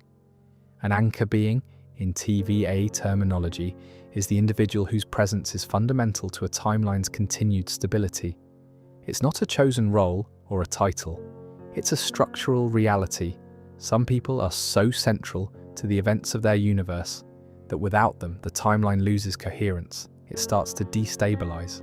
And a destabilizing timeline is, in the TVA's assessment, a timeline that will cause problems for the ones around it.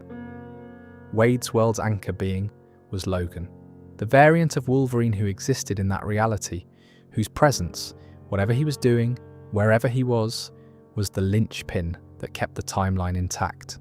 And he's dead. Not recently dead. Dead in a way that has already been noted and assessed and filed. The TVA has determined that Wade's universe has an expiry date, and they're there to let him know. The comedy of Wade's reaction to this, the complete and utter refusal to simply accept it, the immediate pivot to trying to become an Avenger as an alternative solution, the spectacularly failed audition for the actual Avengers is, I think, the most efficient piece of character writing in the film.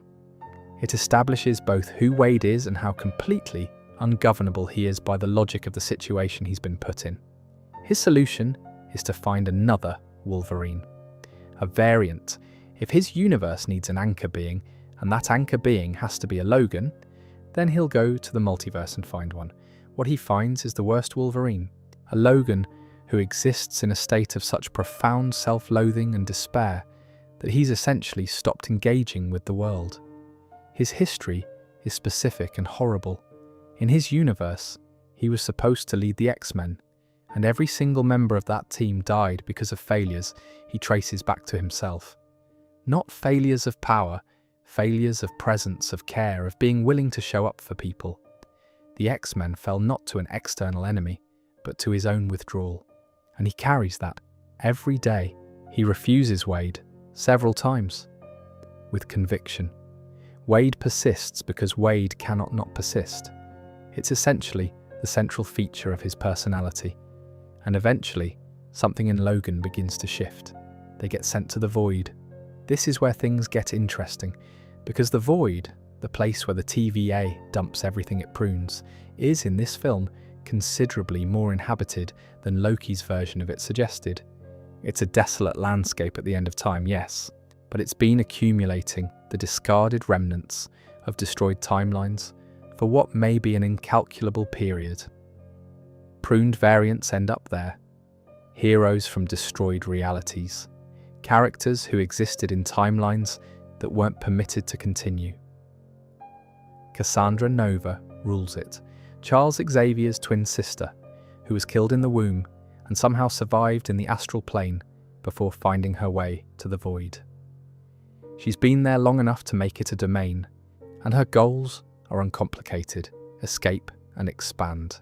She's made a deal with a TVA agent named Paradox to acquire TVA technology that would allow her to effectively invert the Void. Rather than things being pruned into it, she would extend it outward, absorbing other universes into her domain. The villains in this film are notably motivated by very similar things. Cassandra Nova wants to control everything because she's been imprisoned. Paradox wants to prove a point about the TVA's authority.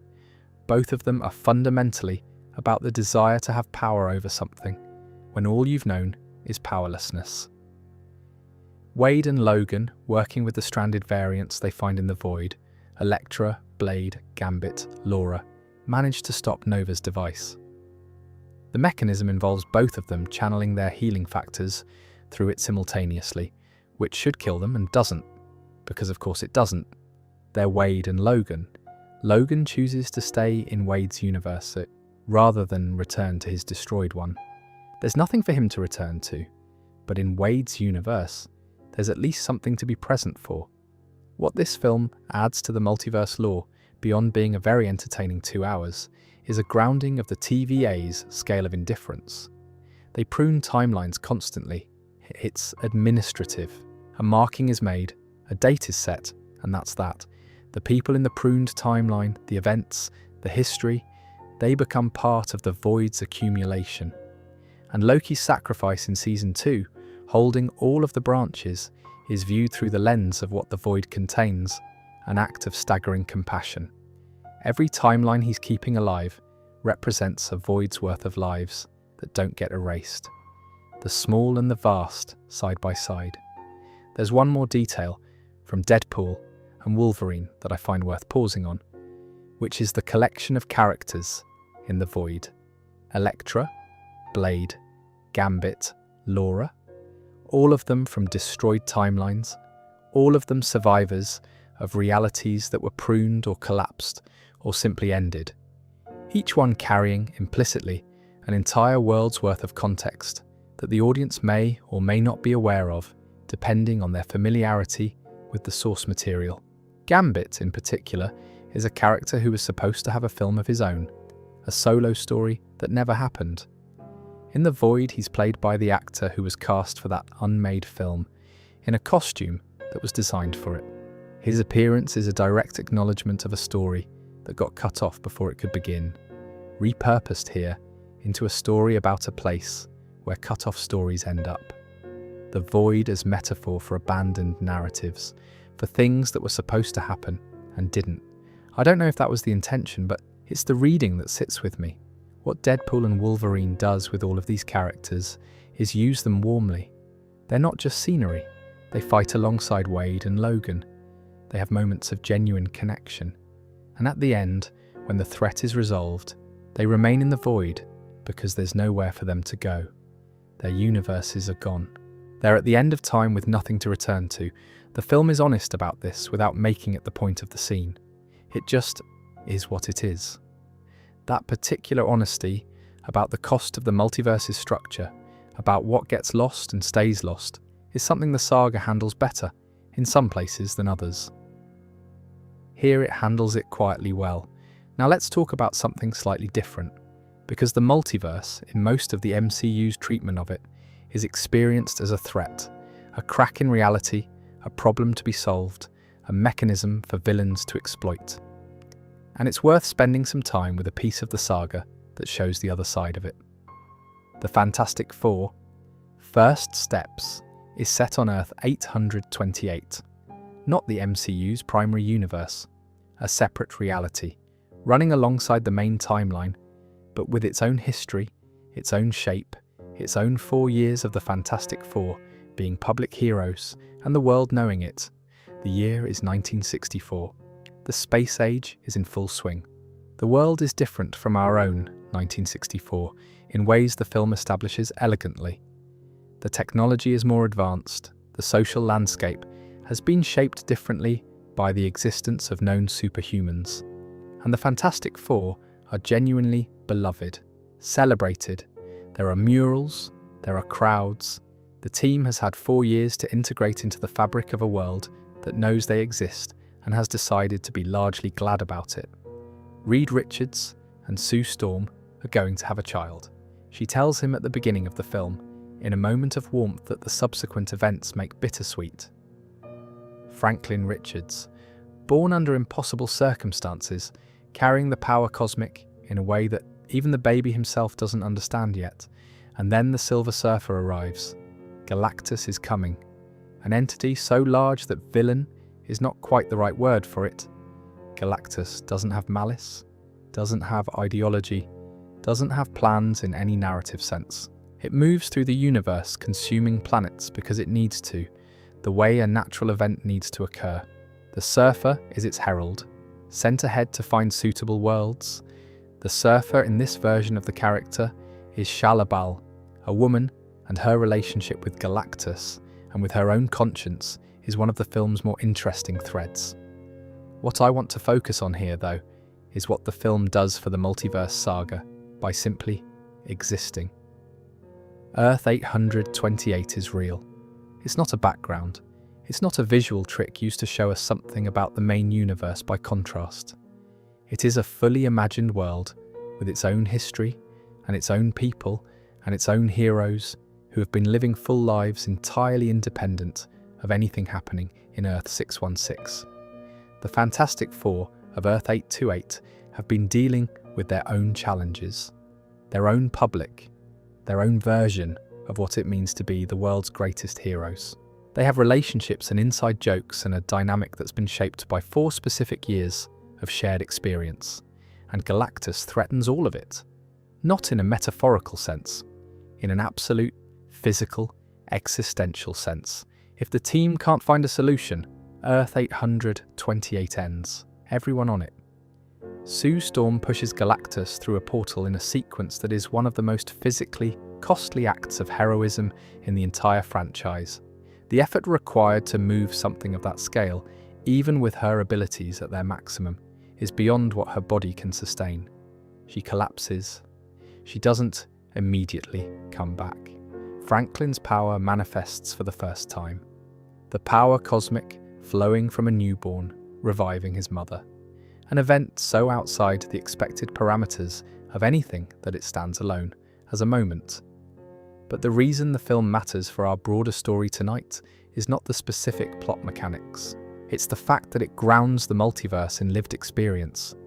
Earth 828 is the first time the MCU gives us extended, loving attention to a universe that isn't the one we've been watching for 15 years. And by making us care about it, about Reed and Sue and Ben and Johnny, about the world they're protecting, about the baby who shouldn't have the power he has, it gives the multiverse its stakes back. Because the theoretical threat of multiversal collapse is enormous but abstract. Infinite universes in danger is a number too large to feel real. But one universe, with 4 specific people, and 1 newborn child, and a world that has murals of its heroes, that's something you can hold in your mind. Something that feels like it's worth protecting. That's what Earth 828 does. It makes the multiverse human. Or as human as a reality containing a cosmic entity the size of a small moon can be. And knowing what's coming for the multiverse, knowing that Doomsday and Secret Wars involve universes physically colliding with each other, the film's attention to Earth 828's reality is purposeful. You're supposed to care about it. You're supposed to feel, in the months between First Steps and Doomsday, the weight of what it would mean for that universe to be one of the ones that doesn't survive. That's a different kind of stakes from anything the MCU has attempted before. Not one world in danger, all of them simultaneously real and finite. There's a small detail in the Fantastic Four film that I find quietly lovely, which is the way it handles the team's relationship with the public. In the MCU's primary timeline, the relationship between the public and its superheroes has always been complicated. S.H.I.E.L.D. secrecy, the Sokovia Accords, Peter Parker's identity being weaponized. The Fantastic Four of Earth 828 have a simpler arrangement. They're just known, universally known. Their faces are on things. Children wave at them.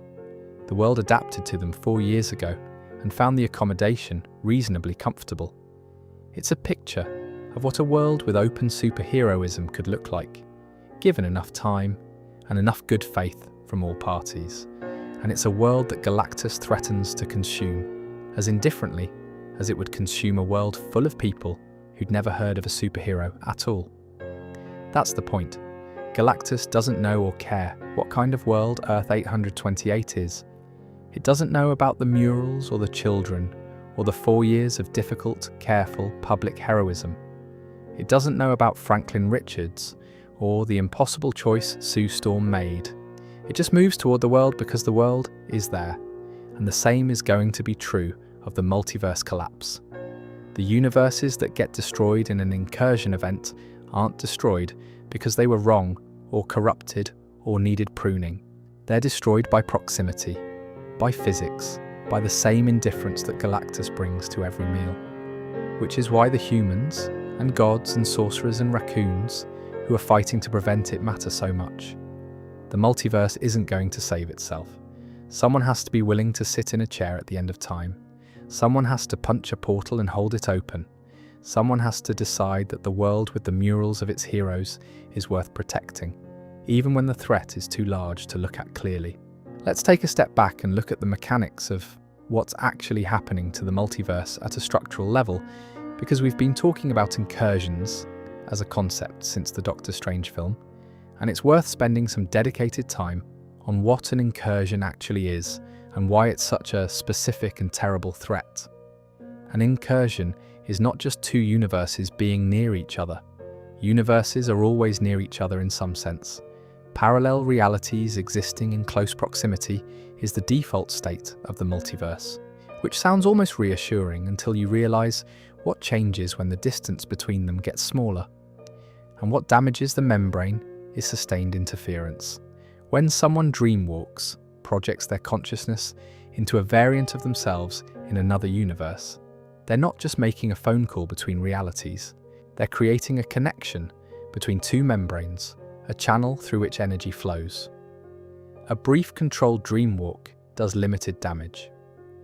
Extended dreamwalking, or dreamwalking, while wielding power at the scale of the Scarlet Witch, creates enough disturbance to weaken the boundary between the universes involved. And a weakened boundary, if it reaches a certain threshold, doesn't just allow passage between the universes, it causes them to begin occupying the same space. When two universes occupy the same space, the result is an incursion event. One universe, or both, is destroyed. The matter and energy of the two realities attempt to coexist, and they can't. Physics, even interdimensional physics, has limits. The 2015 comic run by Jonathan Hickman, that the MCU is drawing on for this concept, was called Secret Wars, and in it the Avengers are confronted with a series of incursions that are systematically destroying universes across the multiverse. Each incursion is a countdown, a certain number of hours until two Earths collide and at least one of them ceases to exist. The heroes face repeated impossible choices about which Earth to save and which to allow to be destroyed. The moral weight of those choices is enormous and unresolved in very interesting ways. The MCU version of the concept was planted early in Multiverse of Madness. The Illuminati on Earth 838 killed a strange variant for causing an incursion that destroyed another universe. The warning was embedded there, before most people watching had a clear sense of where this was heading. And in retrospect, that early seeding feels quite deliberate. The concept needed to exist in the audience's understanding well before it became the central crisis. Now, who has been creating incursion risk across the MCU's Multiverse Saga? Wanda Maximoff tops the list clearly. Sustained dreamwalking across multiple universes while wielding chaos magic at a scale the MCU has established as uniquely dangerous. Wanda was, at the height of her Darkhold period, probably the single greatest incursion risk in any given universe she was touching. Doctor Strange himself caused an incursion, or his Earth 838 variant did. Through dreamwalking, Strange has also, across the events of No Way Home and Multiverse of Madness, been present at several significant membrane-weakening events. He didn't cause most of them, but he's been around enough universe-cracking magic that his personal incursion risk profile is not entirely comfortable reading. America Chavez punches holes through the multiverse membrane physically. Every portal she opens is a literal gap in the barrier between realities. Under normal circumstances, careful, controlled use of her power, those gaps close. But America, at the beginning of Multiverse of Madness, was opening portals involuntarily at unpredictable moments, under duress. That's a lot of membrane punctures. The TVA, in its old form, was pruning timelines rather than allowing incursions, which is its own kind of violence, but at least it wasn't destroying two universes at once. Post He Who Remains, with the branches open and the loom failing, the incursion risk across the multiverse was elevated simply by virtue of more realities existing in proximity to each other without the organised maintenance that kept them separate. And Kang variants, multiversal travellers, by nature and by ambition, represent an ongoing incursion risk simply through their method of operation. Moving between universes without the discipline of people who've studied the membrane's limits is inherently destabilising. The Council of Kangs, representing hundreds of variants, all conducting their own multiversal operations, is essentially a distributed incursion event in slow motion. What all of this adds up to is a multiverse that, by the time we reach the events of Avengers, Doomsday, is genuinely fragile, not in one or two places but across its entire structure. The membrane has been weakened in multiple locations by multiple agents over multiple years. Loki is holding the branches together, which prevents collapse from the thread fragmentation side, but the incursion risk, the side of the problem caused by universes being pushed into each other, is a different problem entirely, and it's been quietly building while the saga has been attending to other things.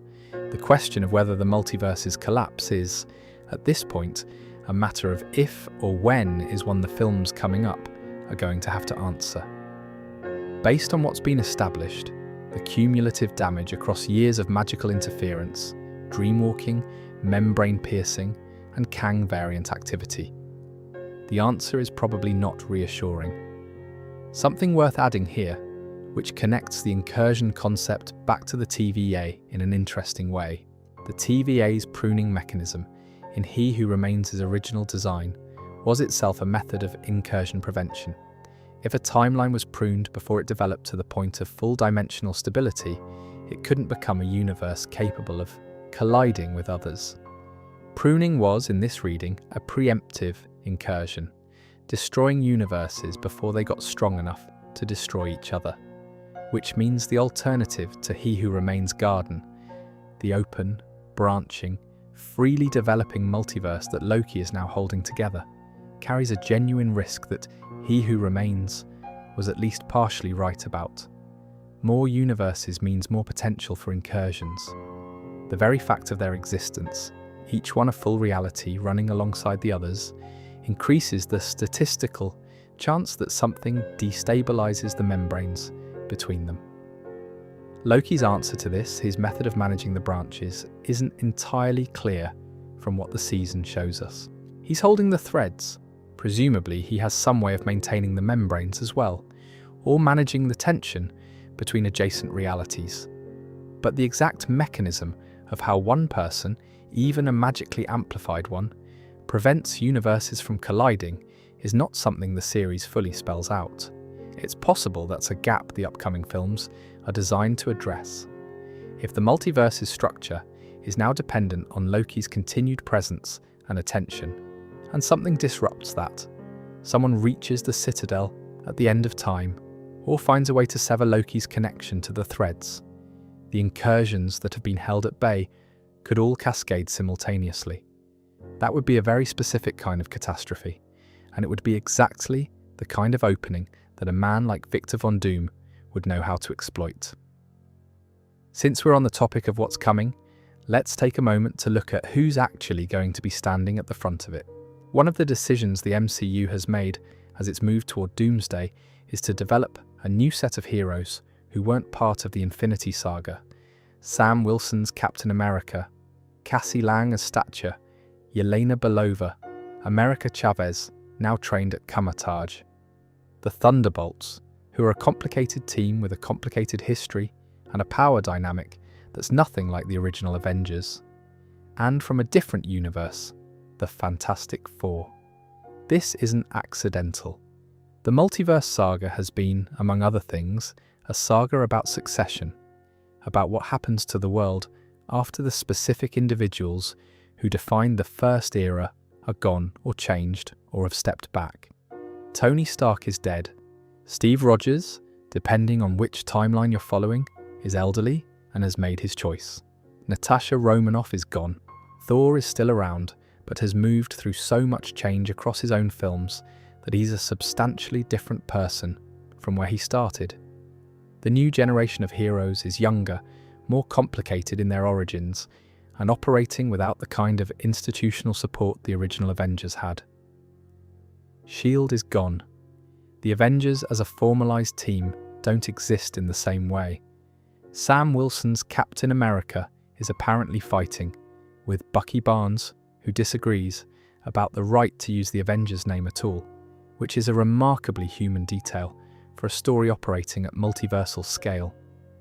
The world's greatest heroes are, among other things, in a disagreement about branding, but they're also being assembled. Gradually, across multiple films and shows, the pieces have been put in place. And what's notable about the configuration is how different it is from the original Avengers. That team was broadly a group of individuals who became a team through a shared crisis. The new configuration is a group of individuals who've been defined by different crises, in some cases from different universes entirely, with no guarantee of shared values or compatible methods. The Thunderbolts are the most interesting case. They're a team assembled from people who don't have straightforwardly heroic origins. Mercenaries, a Red Room-trained assassin, a super soldier with complicated history, a man whose power is tied to his psychological state. They operate at the edge of what hero means, and they're apparently central enough to Doomsday's story that their post-credits scene was shot specifically for the Avengers film rather than for their own. The X-Men arriving in the main MCU timeline is its own complicated situation. These are heroes who've existed in a separate universe, a universe that has had its own decades of events, its own conflicts and deaths and transformations. Bringing them into the MCU's primary timeline means bringing people who have a full history but who are, from the perspective of the heroes who've been in the main MCU, effectively strangers.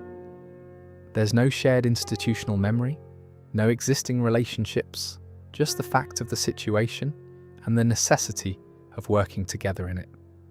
What's confirmed is that the mutant population will be properly part of the MCU going forward, with new casting rather than continuing the Fox X-Men film continuity. The multiverse collision that Doomsday represents is, at least partly, the narrative mechanism for integrating them.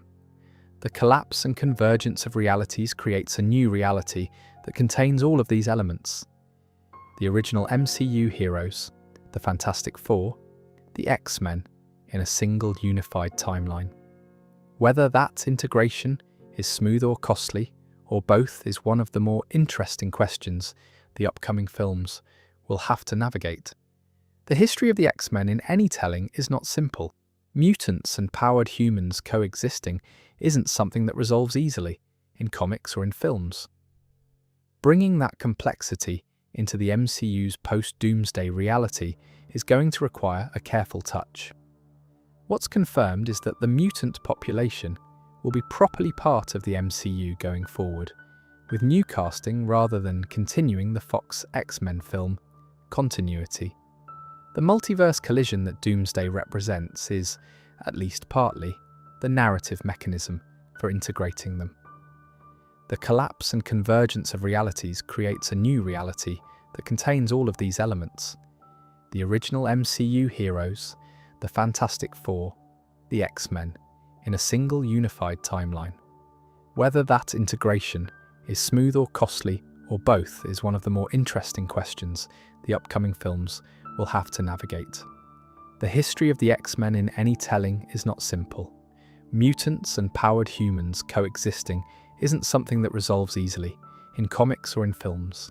Bringing that complexity into the MCU's post-Doomsday reality is going to require a careful touch, but that's a thought for future videos.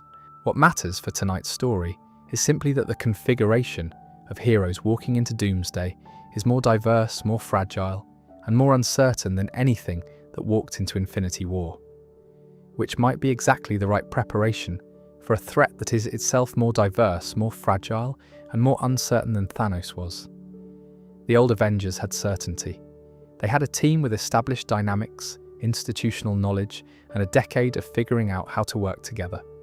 The new configuration has urgency and a shared crisis and not much else, which is a harder way to face the end of the multiverse, but also perhaps the more honest one. Because the multiverse was never actually certain. It was never actually safe, or controlled, or predictable. It was just made to look that way for a while by someone sitting at the end of time with enough power to maintain the illusion. The illusion is gone. The people still here have to deal with what's real. And that brings us to where things currently stand, which is, to put it plainly, a universe, several universes, on a timetable that has been quietly accelerating. Let's talk about Doctor Doom, because the most interesting story choice the MCU has made in recent memory is not a plot point technically, it's a casting decision. Robert Downey Jr., the man who spent over a decade as Tony Stark, who embodied the soul of what the Infinity Saga was, is returning to the MCU. not as Tony, not as a variant of Tony, not as a simulation, not as a recording or a hologram or a version of the character who survived. He is returning as a completely different person. Victor Von Doom, Doctor Doom. Kevin Feige, announcing this, said something that I think is the most elegant piece of franchise architecture I've heard in a long time. He played the most iconic hero. Let's have him play the most iconic villain. There's something quite beautiful about that as a sentence, and something very deliberate about what it does to the audience's relationship with that face, that presence, that particular set of mannerisms.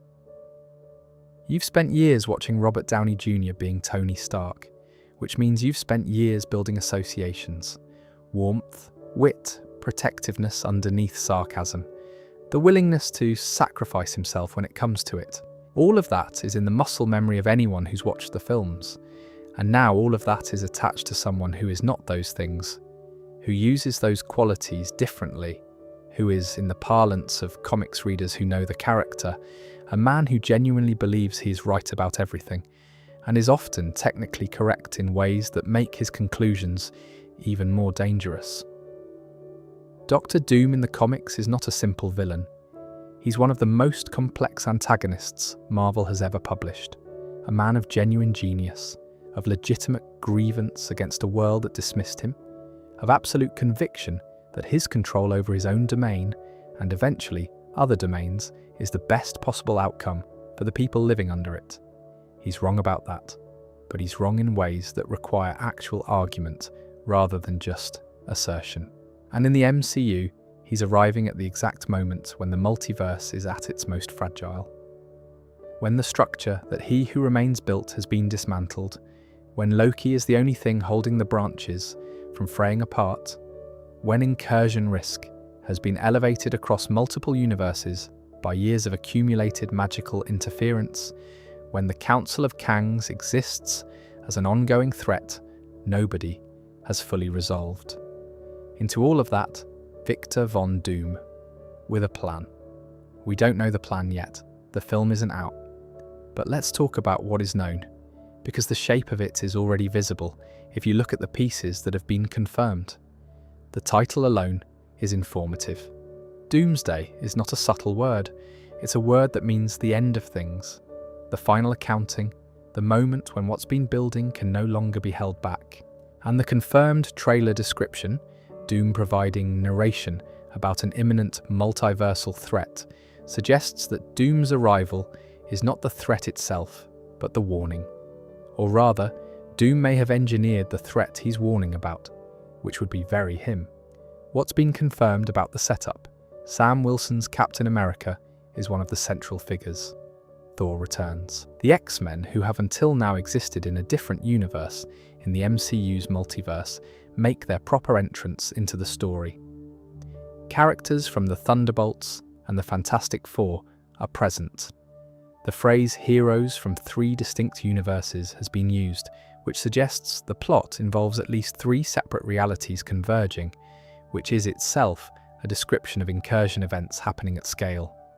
Anthony Mackie, who plays Sam Wilson, said in an interview that Doomsday would have a cliffhanger ending and that everyone is expendable, which is a notable thing for an actor to say about a film he's central to.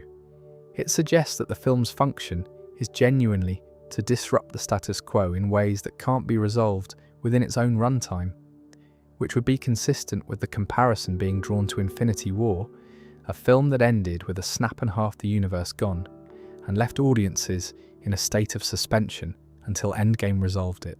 The relationship between Doomsday and Secret Wars is, according to Feige, different from the Infinity War/Endgame relationship. They're not a 2-part story in the same way. Doomsday is its own film with its own shape. Secret Wars is something more like a consequence, the moment everything that's been set in motion reaches its conclusion. And Secret Wars, based on everything that's been said about it, is the reset. Kevin Feige used the word reset rather than reboot, carefully apparently, because reboot is a word that carries specific implications he wanted to avoid. A reboot suggests starting over. A reset suggests starting from somewhere new. The multiverse collapses. The timelines that have been running in parallel collapse into each other. What emerges from that collision is a new singular timeline, a new MCU. The X-Men will be there, properly integrated with a new cast.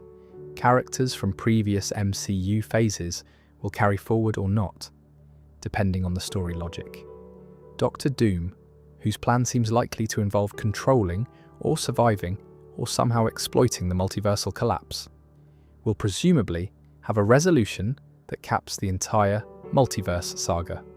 The 2015 comic version of Secret Wars, written by Jonathan Hickman, involves all the realities colliding until only one Earth remains, a patchwork battleworld assembled from the remnants of multiple universes, ruled by Doctor Doom with the power of a god.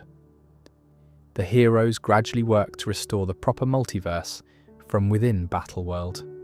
The MCU's version is unlikely to be a direct adaptation, but the structural elements, collapse, convergence, a single point where the multiverse's fate is decided, are clearly present in how the films are being described. There's something poetic about the full shape of the Multiverse Saga, viewed from this vantage point. It begins with He Who Remains, one man, at the end of time, controlling the shape of everything because he's convinced that's the only way to prevent catastrophe. He's replaced effectively by Loki, one man, at the end of time, holding everything together, not through control, but through care.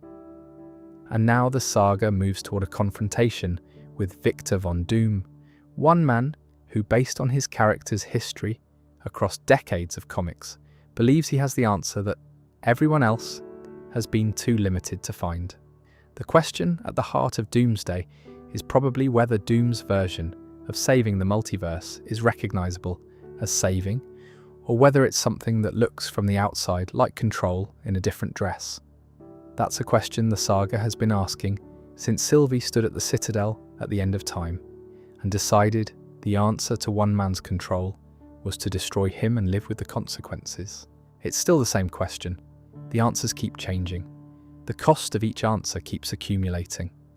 What will be interesting, and I find myself genuinely curious about it rather than anxious, which is perhaps the right note to sit with at this point in the evening, is how the MCU's new chapter understands what all of this has been building toward. Whether the reset the Secret Wars promises is a fresh start with the weight of the old story properly acknowledged, or whether it's a lighter thing, a clearing of the table so new stories can begin. There's a version of Secret Wars that honours everything that came before it. The Loki sitting at the end of time, the three Peters on a balcony, Tony Stark saying, "I am inevitable" to no one, because the stones were gone, and a version that simply moves past it. The Russo brothers returning, and McFeely suggests some commitment to the former. These are the people who made Infinity War and Endgame, who understood that emotional weight in these stories compounds across time, and who knew how to make audiences feel the full accumulation of 15 years of investment in a single moment. That they're bringing those instincts to the reset is, I think, meaningful. What Secret Wars means for the characters who survive it, who exist in the new singular timeline, with what memories, with what relationships intact, is one of those questions that it's pleasant to speculate about in the abstract without needing to resolve it tonight. Some things carry over, some things don't. The nature of the convergence will determine what's retained and what's rewritten. Feige has been careful with the word reset. He specifically said, it's not a reboot. Characters who matter to audiences will still matter. Stories that have been told will still have been told. But the universe that emerges from Secret Wars will be different in shape from the universe that entered Doomsday.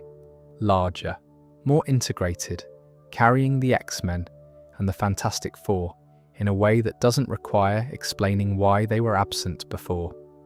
Which is, honestly, a clean solution to a problem the MCU has had for a while. How do you introduce characters with decades of history into a universe where they've apparently never existed? The multiverse collapse, engineered or responded to by Doctor Doom, gives a narrative reason for the universe to be reshaped in ways that accommodate them. That's either very good storytelling or very efficient problem solving. With the right hands on it, possibly both. Either way, the Multiverse Saga has done something quite remarkable that the Infinity Saga didn't attempt, which is to make the structure of reality itself the subject. The Infinity Saga was about 6 stones and the people who fought over them.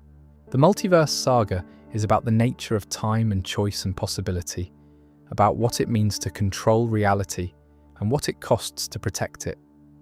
That's a more abstract story, which is probably why it's been harder to tell and harder for audiences to stay oriented within. But it's also, in its best moments, a more interesting one. The Infinity Saga asked, what happens when someone decides they know better than the universe about how many people should be in it? The Multiverse Saga asks, what happens when the universe turns out to be infinite, and the someone trying to control it can only ever hold a finite fraction of it at any one time? The answer to the first question was a snap and its undoing. The answer to the second question is still being written, and it involves, among other things, a former god of mischief sitting alone at the end of time, a genius in a metal mask with a plan he hasn't fully revealed, and several universes currently on a collision course with each other. It's quite a lot of story left to tell, and it'll be here when it's ready to be told.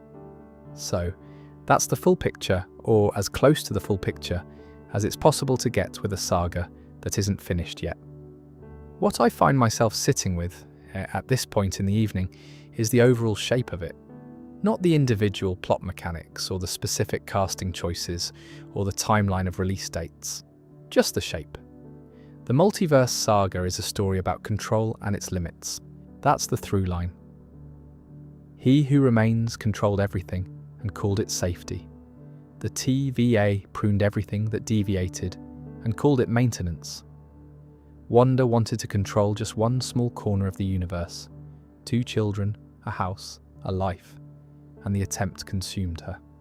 The Kang variants want to control the entire multiverse, each one from their own angle, and the collective result is a civilization of competing obsessions.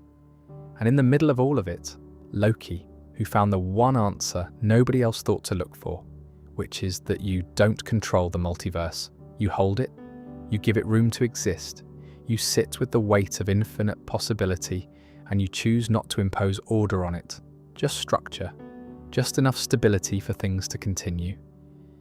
There's something in that which I find genuinely comforting, if I'm being honest. The idea that the answer to impossible scale isn't more control but more care. That the thing holding the universe together isn't a mechanism or an authority or a law, but something that looks a lot like dedication, like showing up and staying. It's the kind of thought that's quite nice to sit with at this time of night. We've covered a lot of ground tonight.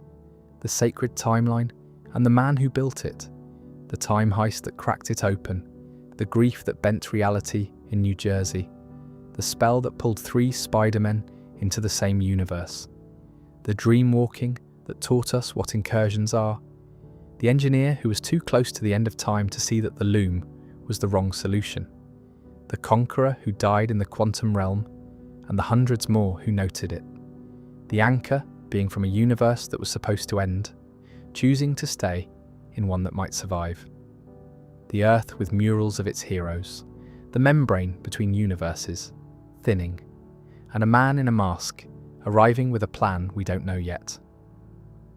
There are more videos planned on individual parts of all of this, specific character deep dives, film breakdowns, the comics context that informs where the MCU is heading.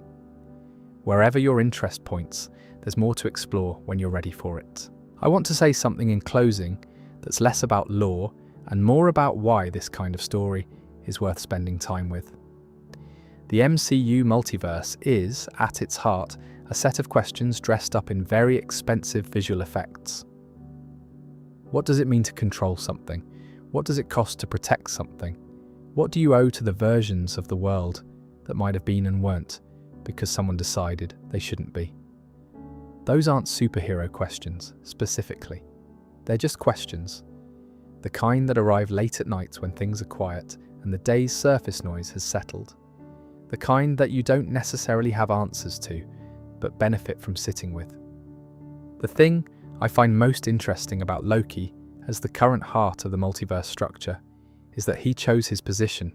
He didn't have it imposed on him. He didn't lose a fight and get sentenced to it. He looked at all the options: repair the loom, find another He Who Remains, hope someone else figures it out. And he concluded that the only version of the solution that worked was the one where he was the person doing it.